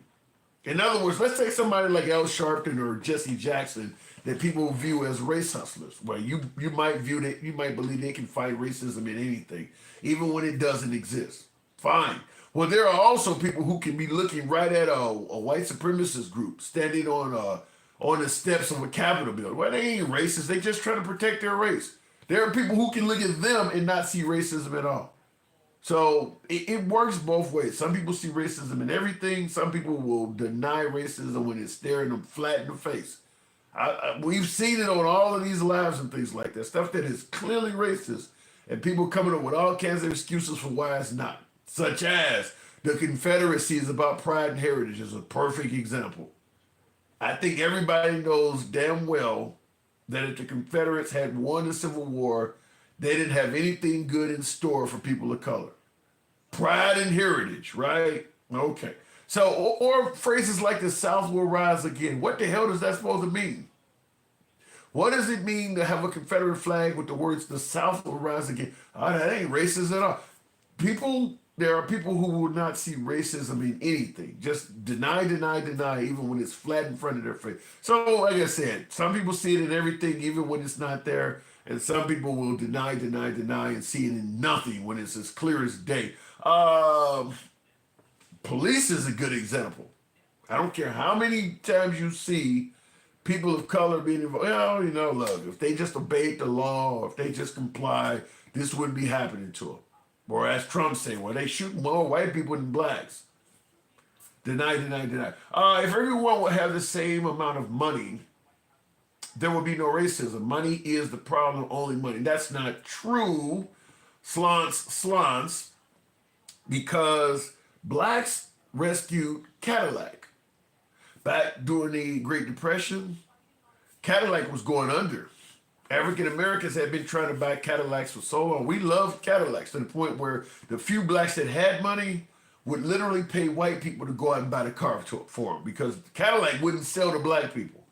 During the Great Depression, when Cadillac was about to go under, one of their marketing personnel rescinded that racist policy. We need to sell these things or we're going to go under. They started selling to black people. And blacks brought that company back to life. And to this day, blacks still love Cadillacs. You can look it up. You can Google it. But there is a lengthy history going back to the 1920s to the Depression era that connects blacks into Cadillac cars. There's a reason why we like Cadillacs. That was one of the first cars that started selling to us. So when you say everything will be equal if we all had money, not true. There's a lot of places where racists don't care even if you got money. What do you think? We only serve whites in here. That don't mean the black people didn't have money. They don't give a fuck about your money. They don't want you in the restaurant. There's tons of places like that. So even having money is not going to save you if somebody don't like you. You just said that out of your own mouth. If you sit here and play back your voice and listen to what you say, Cal, what did I just say out of my own mouth? Let me know. I didn't say money ain't gonna stop racism. It's just not.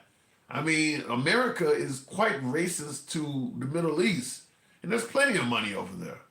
Money ain't gonna stop racism. A lot of it is religious based. A lot of it is based on skin color and other beliefs. Money ain't gonna stop that.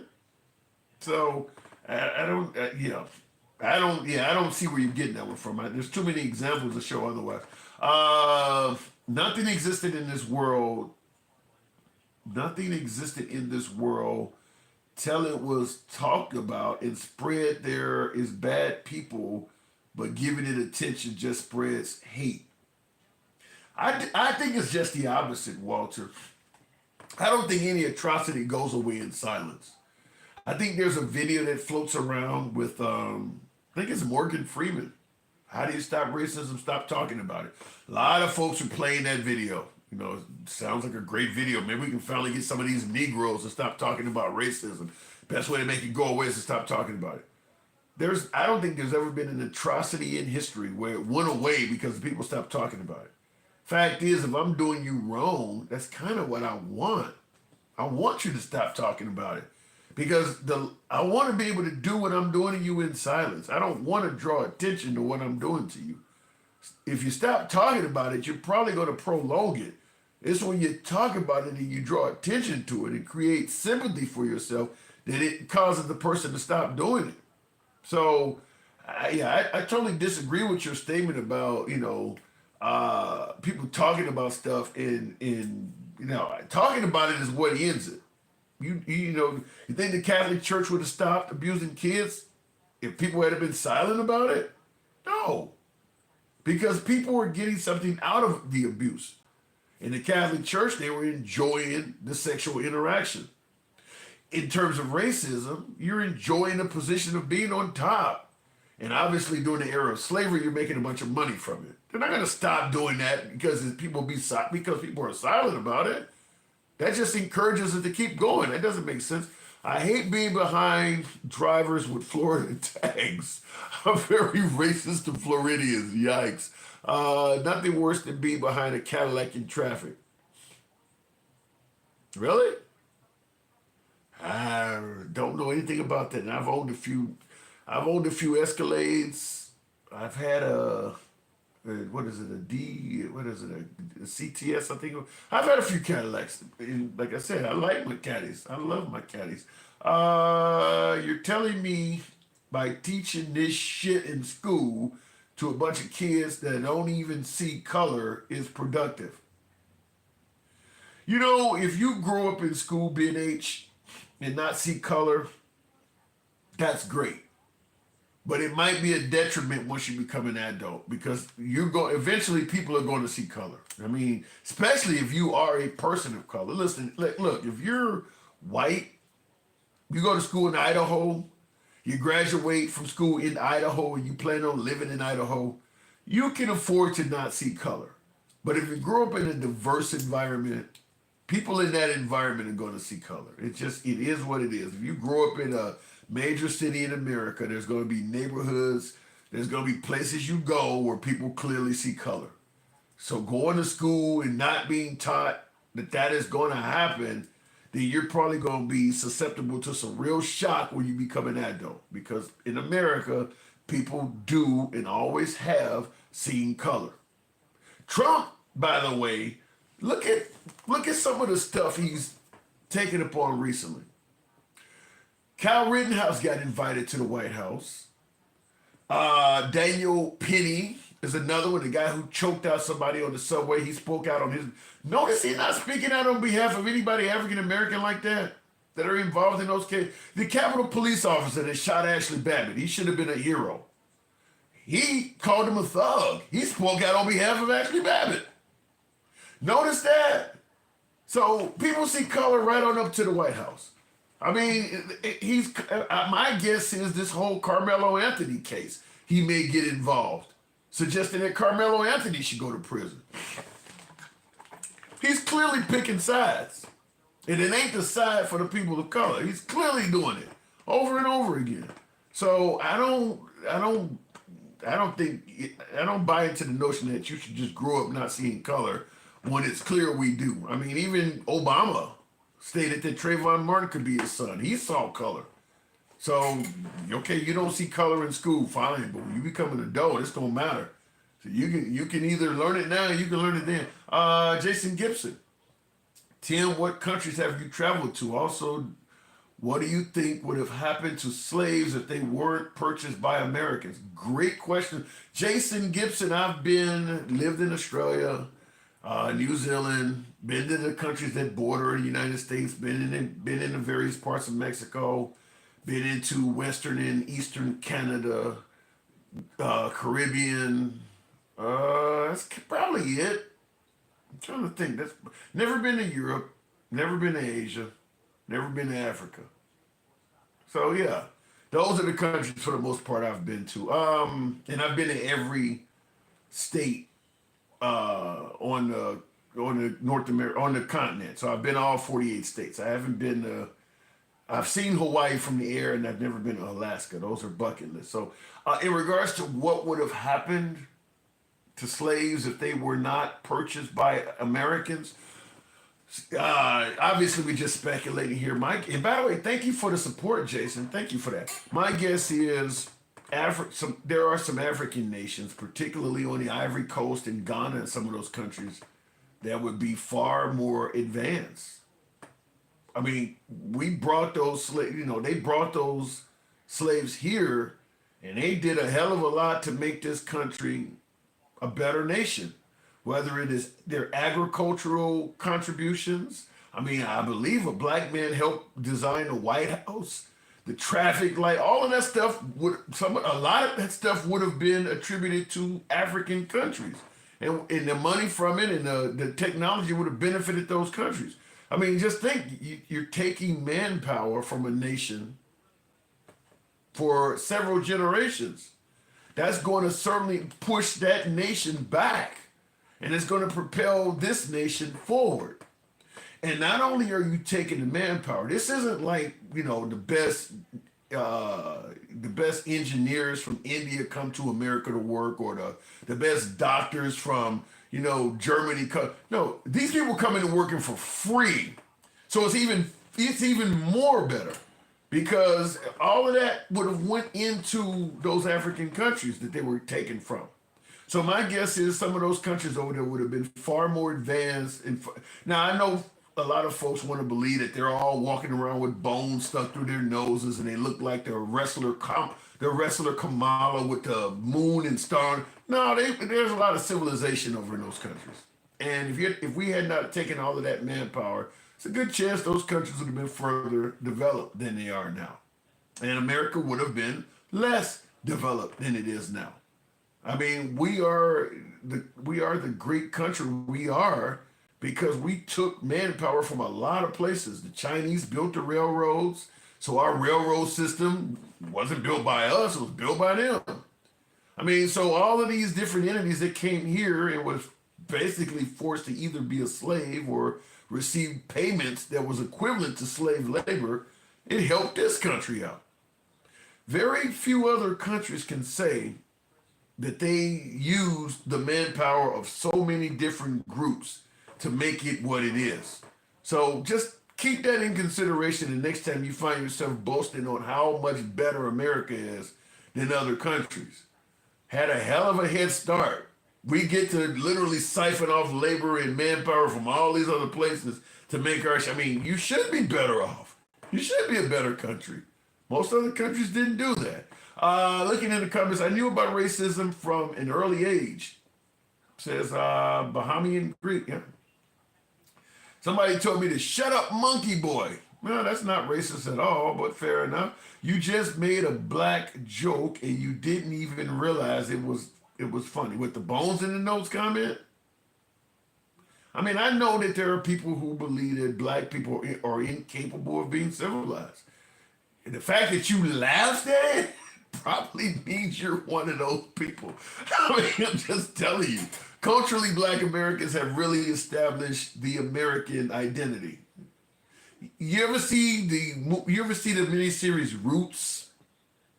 And I'm bringing this up because you said culturally Black Americans have really established the American identity. You ever see the movie Roots where they're beating a slave because he wants to continue using his name as Kunta Kinte? And they're going to beat him until he finally takes upon the slave-given name of Toby. And finally, after just an endless amount of lashings, he says, okay, my name is Toby. Think about that when you say culturally Black Americans have really established the American identity. They didn't have a fucking choice. You weren't going to come over here practicing your religion, speaking your language. None of that. You weren't allowed to do anything from back home. You couldn't even talk to the people that you came over here with. So you didn't really have a choice. Either you take upon the American identity or you die. It's as simple as that. So yeah, of course they took upon the American identity. That's the only choice they had. Some people say Bernie and AOC are controlled opposition. And they're really, wait a minute. Some people say that Bernie Sanders and AOC are controlled opposition, and they're only out there when they're out of power. They don't want change. They're a toothless outlet for the liberal outrage. Well, first of all, Bernie Sanders is not going to run for president because he's too fucking old. So out of all of that, you got to give Bernie Sanders credit. Nobody's running for office right now because Trump just got elected. And we know Bernie Sanders is not going to run in 2028 because he's too fucking old. He's doing it solely out of love of the gig. He is doing it because, I mean, keep in mind, if Elon Musk or Donald Trump was doing it like that, you would be bragging about how they not taking a salary and they just doing it. Bernie Sanders is doing it like that. AOC, I'm sure she has promotional political aspirations. Run for senator, governor. Yeah, she probably would do more. But Bernie Sanders, his career is over with. I mean, he can ride the Senate until he passes away or whatever, but he's not going any further than that. So he's doing it truly out of love. I mean, and also keep in mind, if there's a politician that's ever been truly consistent in their beliefs, it's Bernie Sanders. He was consistent even when his own party didn't like him. So he really believes what he believes, whether you agree with him or not. He believes that shit. And he's out here talking to crowds that are 30,000 strong. As I stated, if Elon or Trump or somebody on the right was doing that, you'd be celebrating that shit. Don't change because it happens to be on the other side. He's holding big audiences. Jason Gibson. Tim, please read about slavery, Black people who beat them in battle, war, sold them. I wanted to know what would happen to them at that time. Arabs mutilated them so they could not have kids. Well, the notion, first of all, it is a fact that Blacks sold other Blacks into slavery. But I'm just going to tell it to you like this. When the slave traders showed up with gunpowder and the Blacks on their own land had primitive weapons, do you think the Blacks that sold their own into slavery had a choice? I've sailed over here. I need 50 slaves. You can either go give me 50 of your own people, or I can go get 49, and guess who will be 50th? It ain't like they didn't have a choice, is the point I'm making. Yeah, there are some Blacks who sold Blacks into slavery. I don't think they really had a choice. They weren't going to go home empty-handed. Period. You don't sell all the way over here. They weren't selling over there to negotiate and possibly leave empty-handed. They were coming home with slaves no matter what was going to happen. If I can get them to take a few shiny things for 50 of their own people, so be it. If not, then I'll shank them with a shiny thing. One way or another, we're getting 50 people. I mean, it's just they didn't have a choice. So there's absolutely Blacks who sold other Blacks into slavery, but I don't think it was optional. The first legal slave owner in this country was a black man by the name of Anthony Johnson. Not only did he have black slaves, he had white slaves also. You know, I've heard this story before. I don't have a counter for it. I'm not going to say I don't believe it. I'm not going to say I do believe it. But I am going to question why it isn't taught in schools. Listen, we know history in this country, at least certainly going back to that era, but probably well on up to the beginning of my educational years, was not taught to put the black man in a good light. So if blacks were owning slaves and whites were being victimized by blacks in regards to slavery, why ain't that in the history books? That makes no sense. Why would that not? I mean, did a white person not escape? Did a white person that left slavery go on to be some great person? No coverage of this at all in the history books. That's suspect. That's suspect. I'm not, like I said, I'm not saying it's false because I'm going to plead ignorance. I don't know enough to say it's false. I don't know enough to say it's true. But I do question why it's not in the history books. I do question why all of a sudden we damn near had to wait till we were adults to start hearing about the Irish slaves. Every year, St. Patrick's Day, the Irish have no problem celebrating things that are related to their heritage. You don't hear shit about the slavery part of the Irish slaves' ancestry. They just all collectively decided we're not going to talk about our own history, and that makes sense. Is there any other group of people that is known to totally eliminate their own history? It just doesn't, some of it just doesn't make any sense, and it leaves a lot of questions to be answered. Like I said, you hear about the white slaves thing all the time, and my first question is, name a well-known Irish slave. When did they get their freedom? Where were they being held at? I mean, why is this and the only answer I get from folks that bring it, well, they just decided they didn't want to hold themselves back by telling their history, which is the dumbest thing I've ever heard of. But I do question why none of this stuff is in the history books when you take in consideration history was taught by white people. They're the ones that controlled all of the educational value or the passing on of history. And yet they decided to conveniently leave out their own history. I don't know, it just doesn't make sense to me. The Irish aren't crybabies. That's stupid. So people who bring up September 11th and say never forget, they're crybabies. That's insane. If an event happened, telling the event doesn't make you a crybaby. To me, it's like you're just making up excuses to make something fit that makes no sense. There's no legitimate reason why the Irish, if they were enslaved, to completely erase their own history. That makes no sense. There would be people who had contributions during that time. There would be songs and all of that stuff would be of value to their own ancestry. We don't want to be crybabies, so we're going to just erase a few hundred years of our history. It makes no sense at all. And we're all going to collectively do that together. That makes no sense at all. It's like literally just searching for a reason to make the insane sound somewhat logical. History is taught by Victor. If you were smart enough, you know that.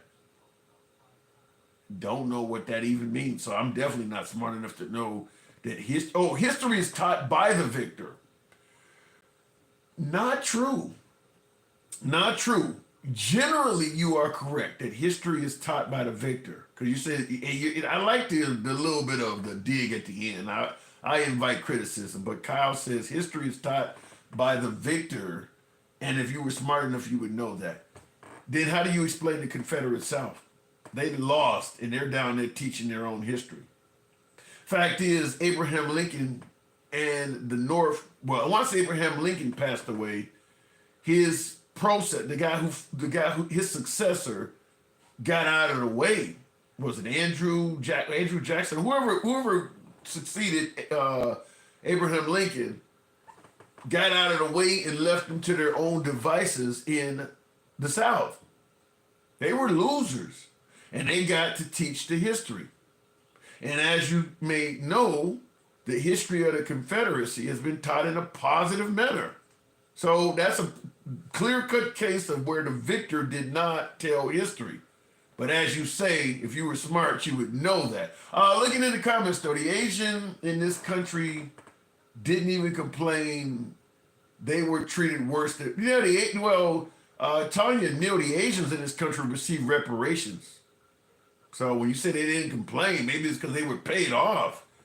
And there are plenty of books written on how the Japanese were thrown in internment camps during World War II and the whole Chinese railroad. There's plenty of places you can find that. But the Japanese were given reparations for what happened to them.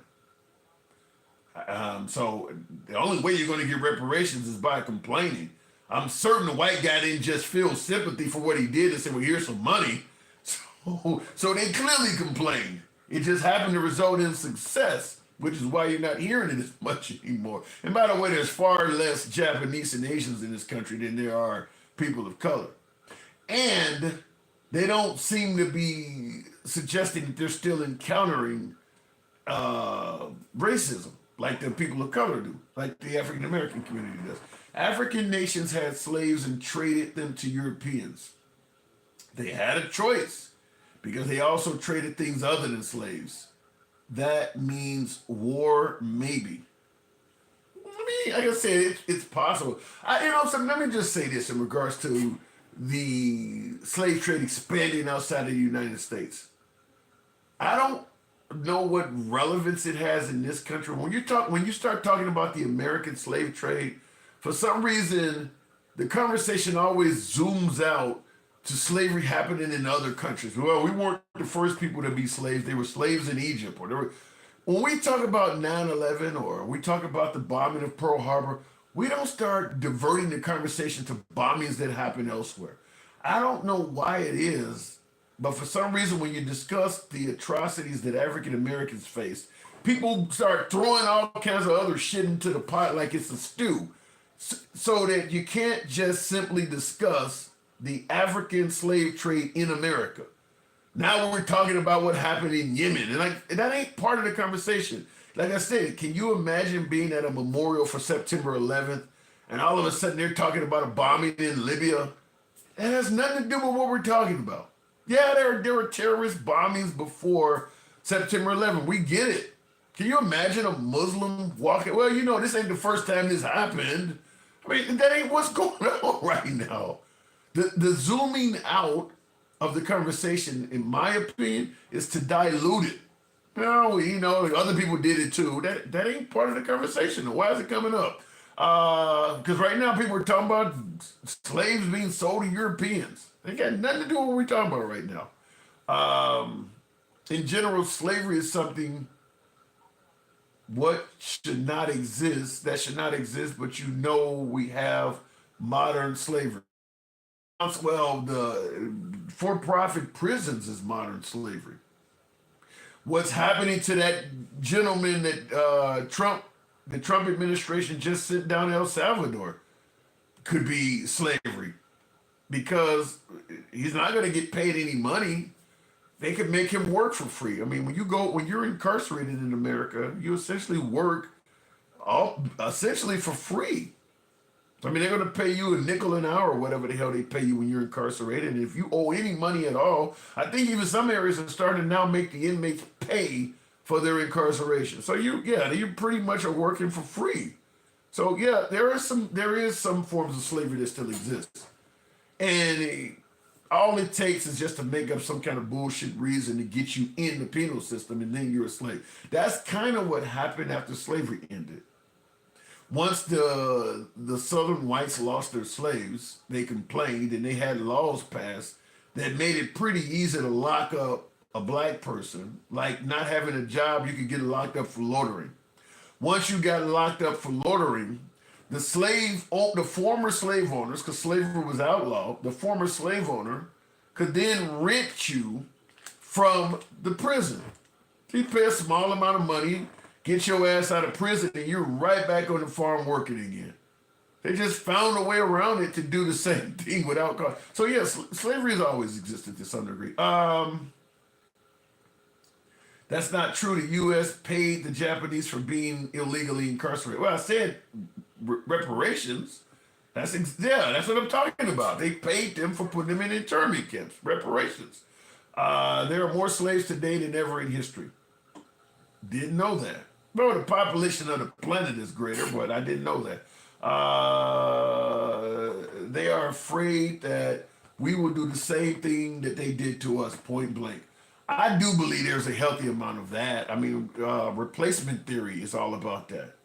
I do believe there's a lot of folks that believe that if the country was maintained by a majority, people of color became the majority, that they would, and there is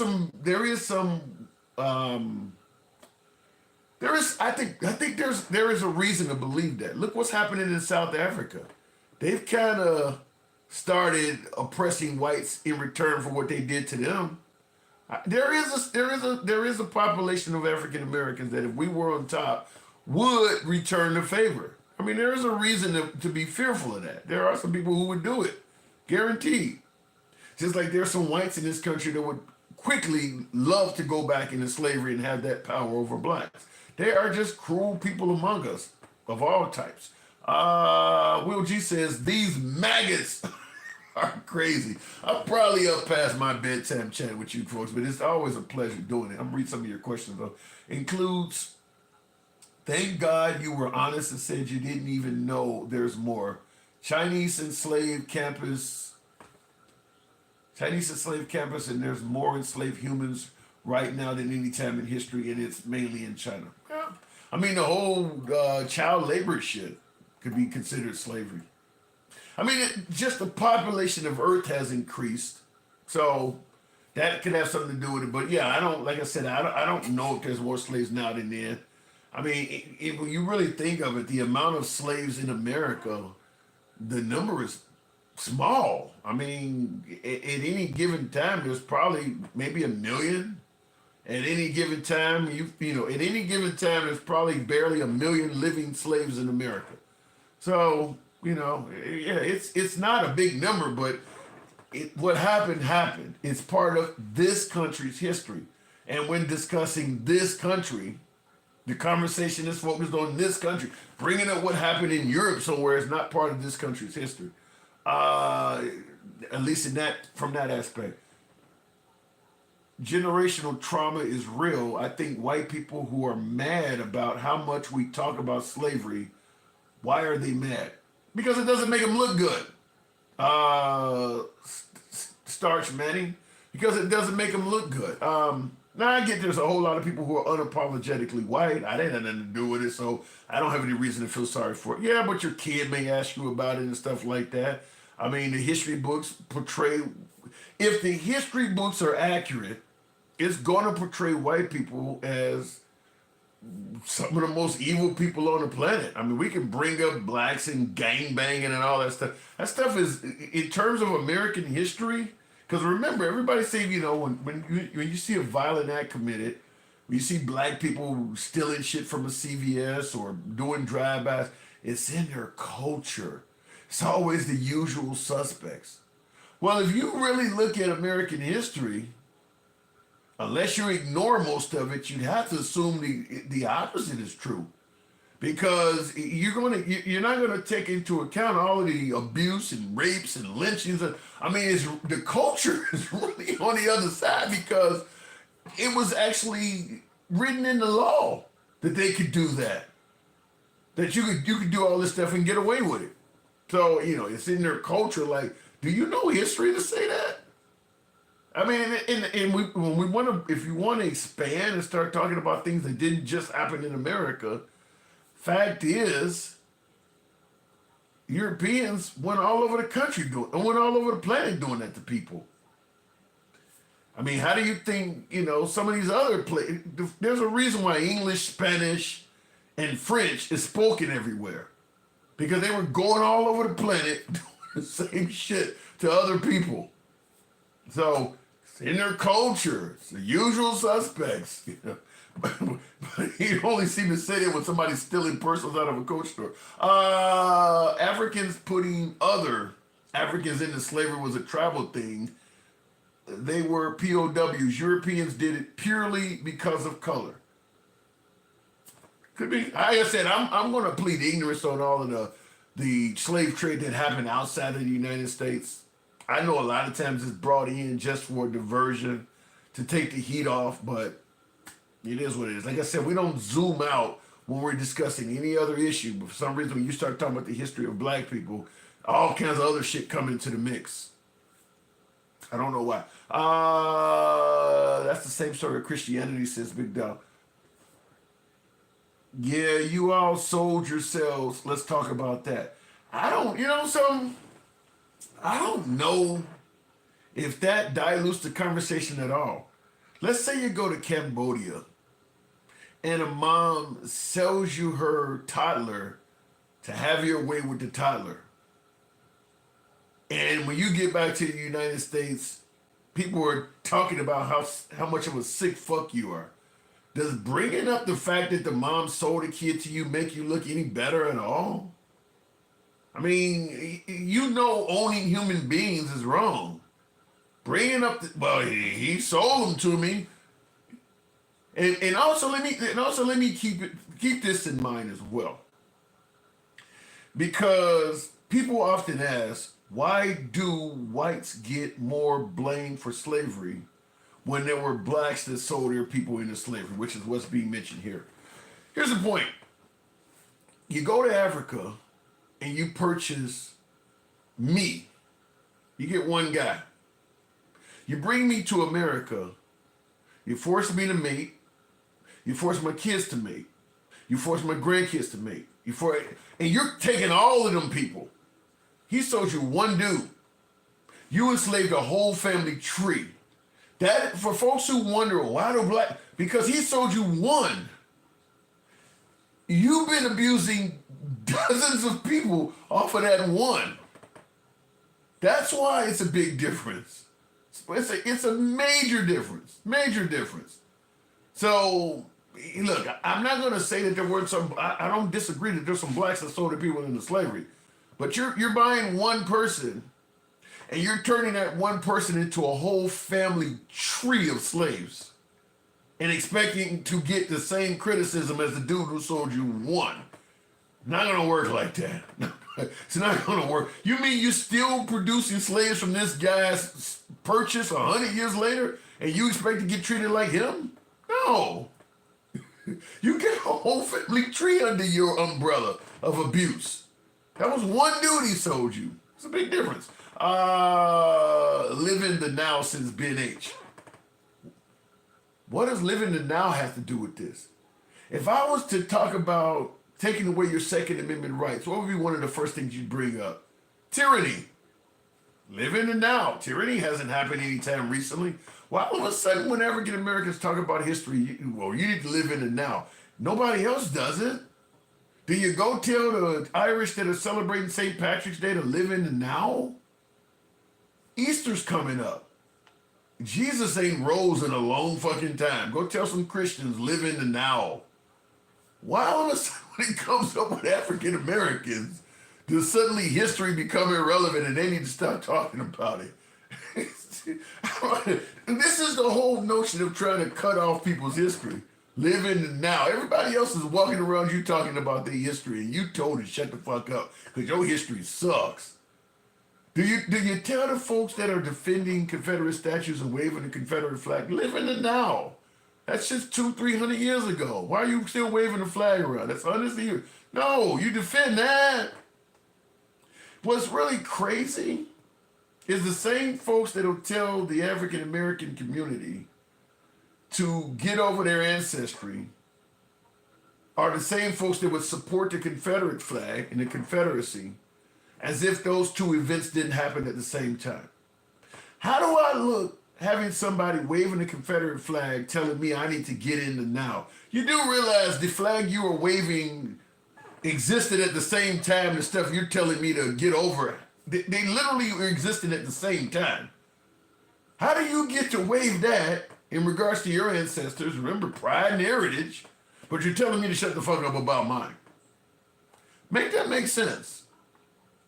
I mean, it would just be easier to come out and say, I wish black people would just totally forget anything about their history and let us talk about ours. If you're okay with people waving the Confederate flag around, you have no business telling African Americans they need to get over their history or get over slavery. Those two events happen literally simultaneously. If you defend the Confederate flag, then you need to defend conversation regarding slavery. They happen together, and in fact, the people waving the flag were fighting to extend the period of time slavery took place. Just come on and admit the bias. Be easier. Wanted to respond to a super chat. Will G says, think about how Europeans went all over the planet for spices and yet still couldn't season any food or wash behind properly. I don't want to touch that. Well, the spices thing, because obviously a lot of folks suggest that whites can't season their food. Now, I don't believe that. Anthony Bourdain is a good cook. I don't believe that white people can't season their food, but I will say that this is speculation. I'm just making this up, at least from what I think. Maybe I'm wrong, who knows? But I believe that African Americans are good at seasoning food because they had to make garbage become edible. The slave masters were giving them all of the shit they didn't want. Pig intestines like chitlins and stuff. Well, the only way you're going to make that shit edible is to learn how to season it, right? You know, chicken feet, all of this really nasty tasting shit. So, I mean, you can grill a chicken with no seasoning at all, and a chicken leg is going to taste decent with zero seasoning. You're not going to make chitlins taste good with no seasoning. Might not even be to make them taste good with seasoning. But the point I'm making is, I believe that's kind of what that may have came from. Is you had to make garbage taste appetizing. So, got good at seasoning. It's the truth. Look it up. African tribes were warring against each other, just like how European countries were. Whoever won got the spoils. White people, as usual, just cannot fathom Africans being civil. You raise an interesting point, because people are pointing out that blacks sold other blacks into slavery, and I brought up why is it not in the history books. Your point may have something to do with it. If you are painting African Americans as, uncivilized, incapable of leadership, then you're not going to want to tell somebody there's a Negro down the street that's running a whole farm full of Negroes and making money, because it doesn't paint him in the light of being a bumbling buffoon, with only animalistic intelligence that you're telling people. So it could be based on that. I mean, you raise an interesting point. I mean, you're painting these people to be one step above a chimpanzee. They don't have, 3/5 of a human, all this other crazy shit. They don't have the ability to be leaders and all of that. But yet this guy is purchasing and selling slaves and maintaining his own farm and doing it, productively. You can't really go around telling people that, because it goes against the narrative that they aren't capable of that. So there could be some validity to that. I will literally pay you if I have to just to debate you live. Kyle, you don't have to pay me anything. If you want to, donate to the program, I would appreciate that. But all you got to do is come on TikTok or Instagram Live anytime I'm on, and I'll bring you up first. If you use the same name, Kyle Wade, on TikTok or on Instagram, I'll bring you up live. I do appreciate the folks who support the program. That's what pays for all of the cameras and me. Damn, I'm having a bite moment. For me to be able to do this shit. But you don't have to. I'll bring you up, Kyle Wade. You can debate me. And let me make it clear, folks. While I talk to the audience, and I enjoy speaking to folks on all sides of the aisle, what do I say all the time? I am 100% MAGA friendly. I understand that. I debate with the folks, but I don't ever want you to ever walk away thinking that I'm portraying myself as a know-it-all. A lot of shit I learned on the program. A lot of people correct me. So Kyle, if you come over and correct me, not only will I invite you on, but I'll even concede the point. If you're making points, now I don't feel like you're going to do that. I probably will show you more than you're expecting. But if you, hey, look, if you come on and you show me up. Hey, look, I'll even admit, look, you showed me up. That's how the program works here. There is no know-it-alls on this program. Let's talk about cooking chicken. Fuck politics. Let's talk about Tartarians. This is a political show. Anyway, I guess it's about time for me to go ahead and call it a night. There was over 1,800 black families that owned slaves. And like I said, Graham Brothers, if that's true, then there has to be an explanation for why that was not included in the history books. And the only explanation I can come up with, because all the history books were written by white people for at least the first 200 years, they even controlled what was being taught in black schools too. So the only way that would not be taught is they did not want to let people know that blacks were actually capable of running their own businesses. They didn't want people to know that. So that's the only reason. If they're owning all these slaves and doing all this shit as you're stating, and none of it made it into the history books, there's a reason why. And they weren't doing it to make blacks look better. They were doing it to make them look worse. 1,800 people bought and freed their relatives, maybe. Whatever the case may be, if blacks were successfully owning slaves and running plantations, they got completely omitted from history is the point I'm making. You can still do tours of plantations throughout this country. I've been on a plantation in the Nashville area. I think I went to one in near New Orleans down there. There are plenty of existing plantations you can still take tours. I have never heard of a plantation that was owned by a black person. And I'll tell you, the black community would certainly use that if it existed. So yeah, my guess is if what you're saying is true, I have a hard time believing it, but I'm not going to say, because like I said, I'm ignorant. I don't know. You could be right. But if blacks are owning all of those slaves like you guys are indicating, then yeah, they didn't want people to know that blacks were capable of owning their own shit and running it.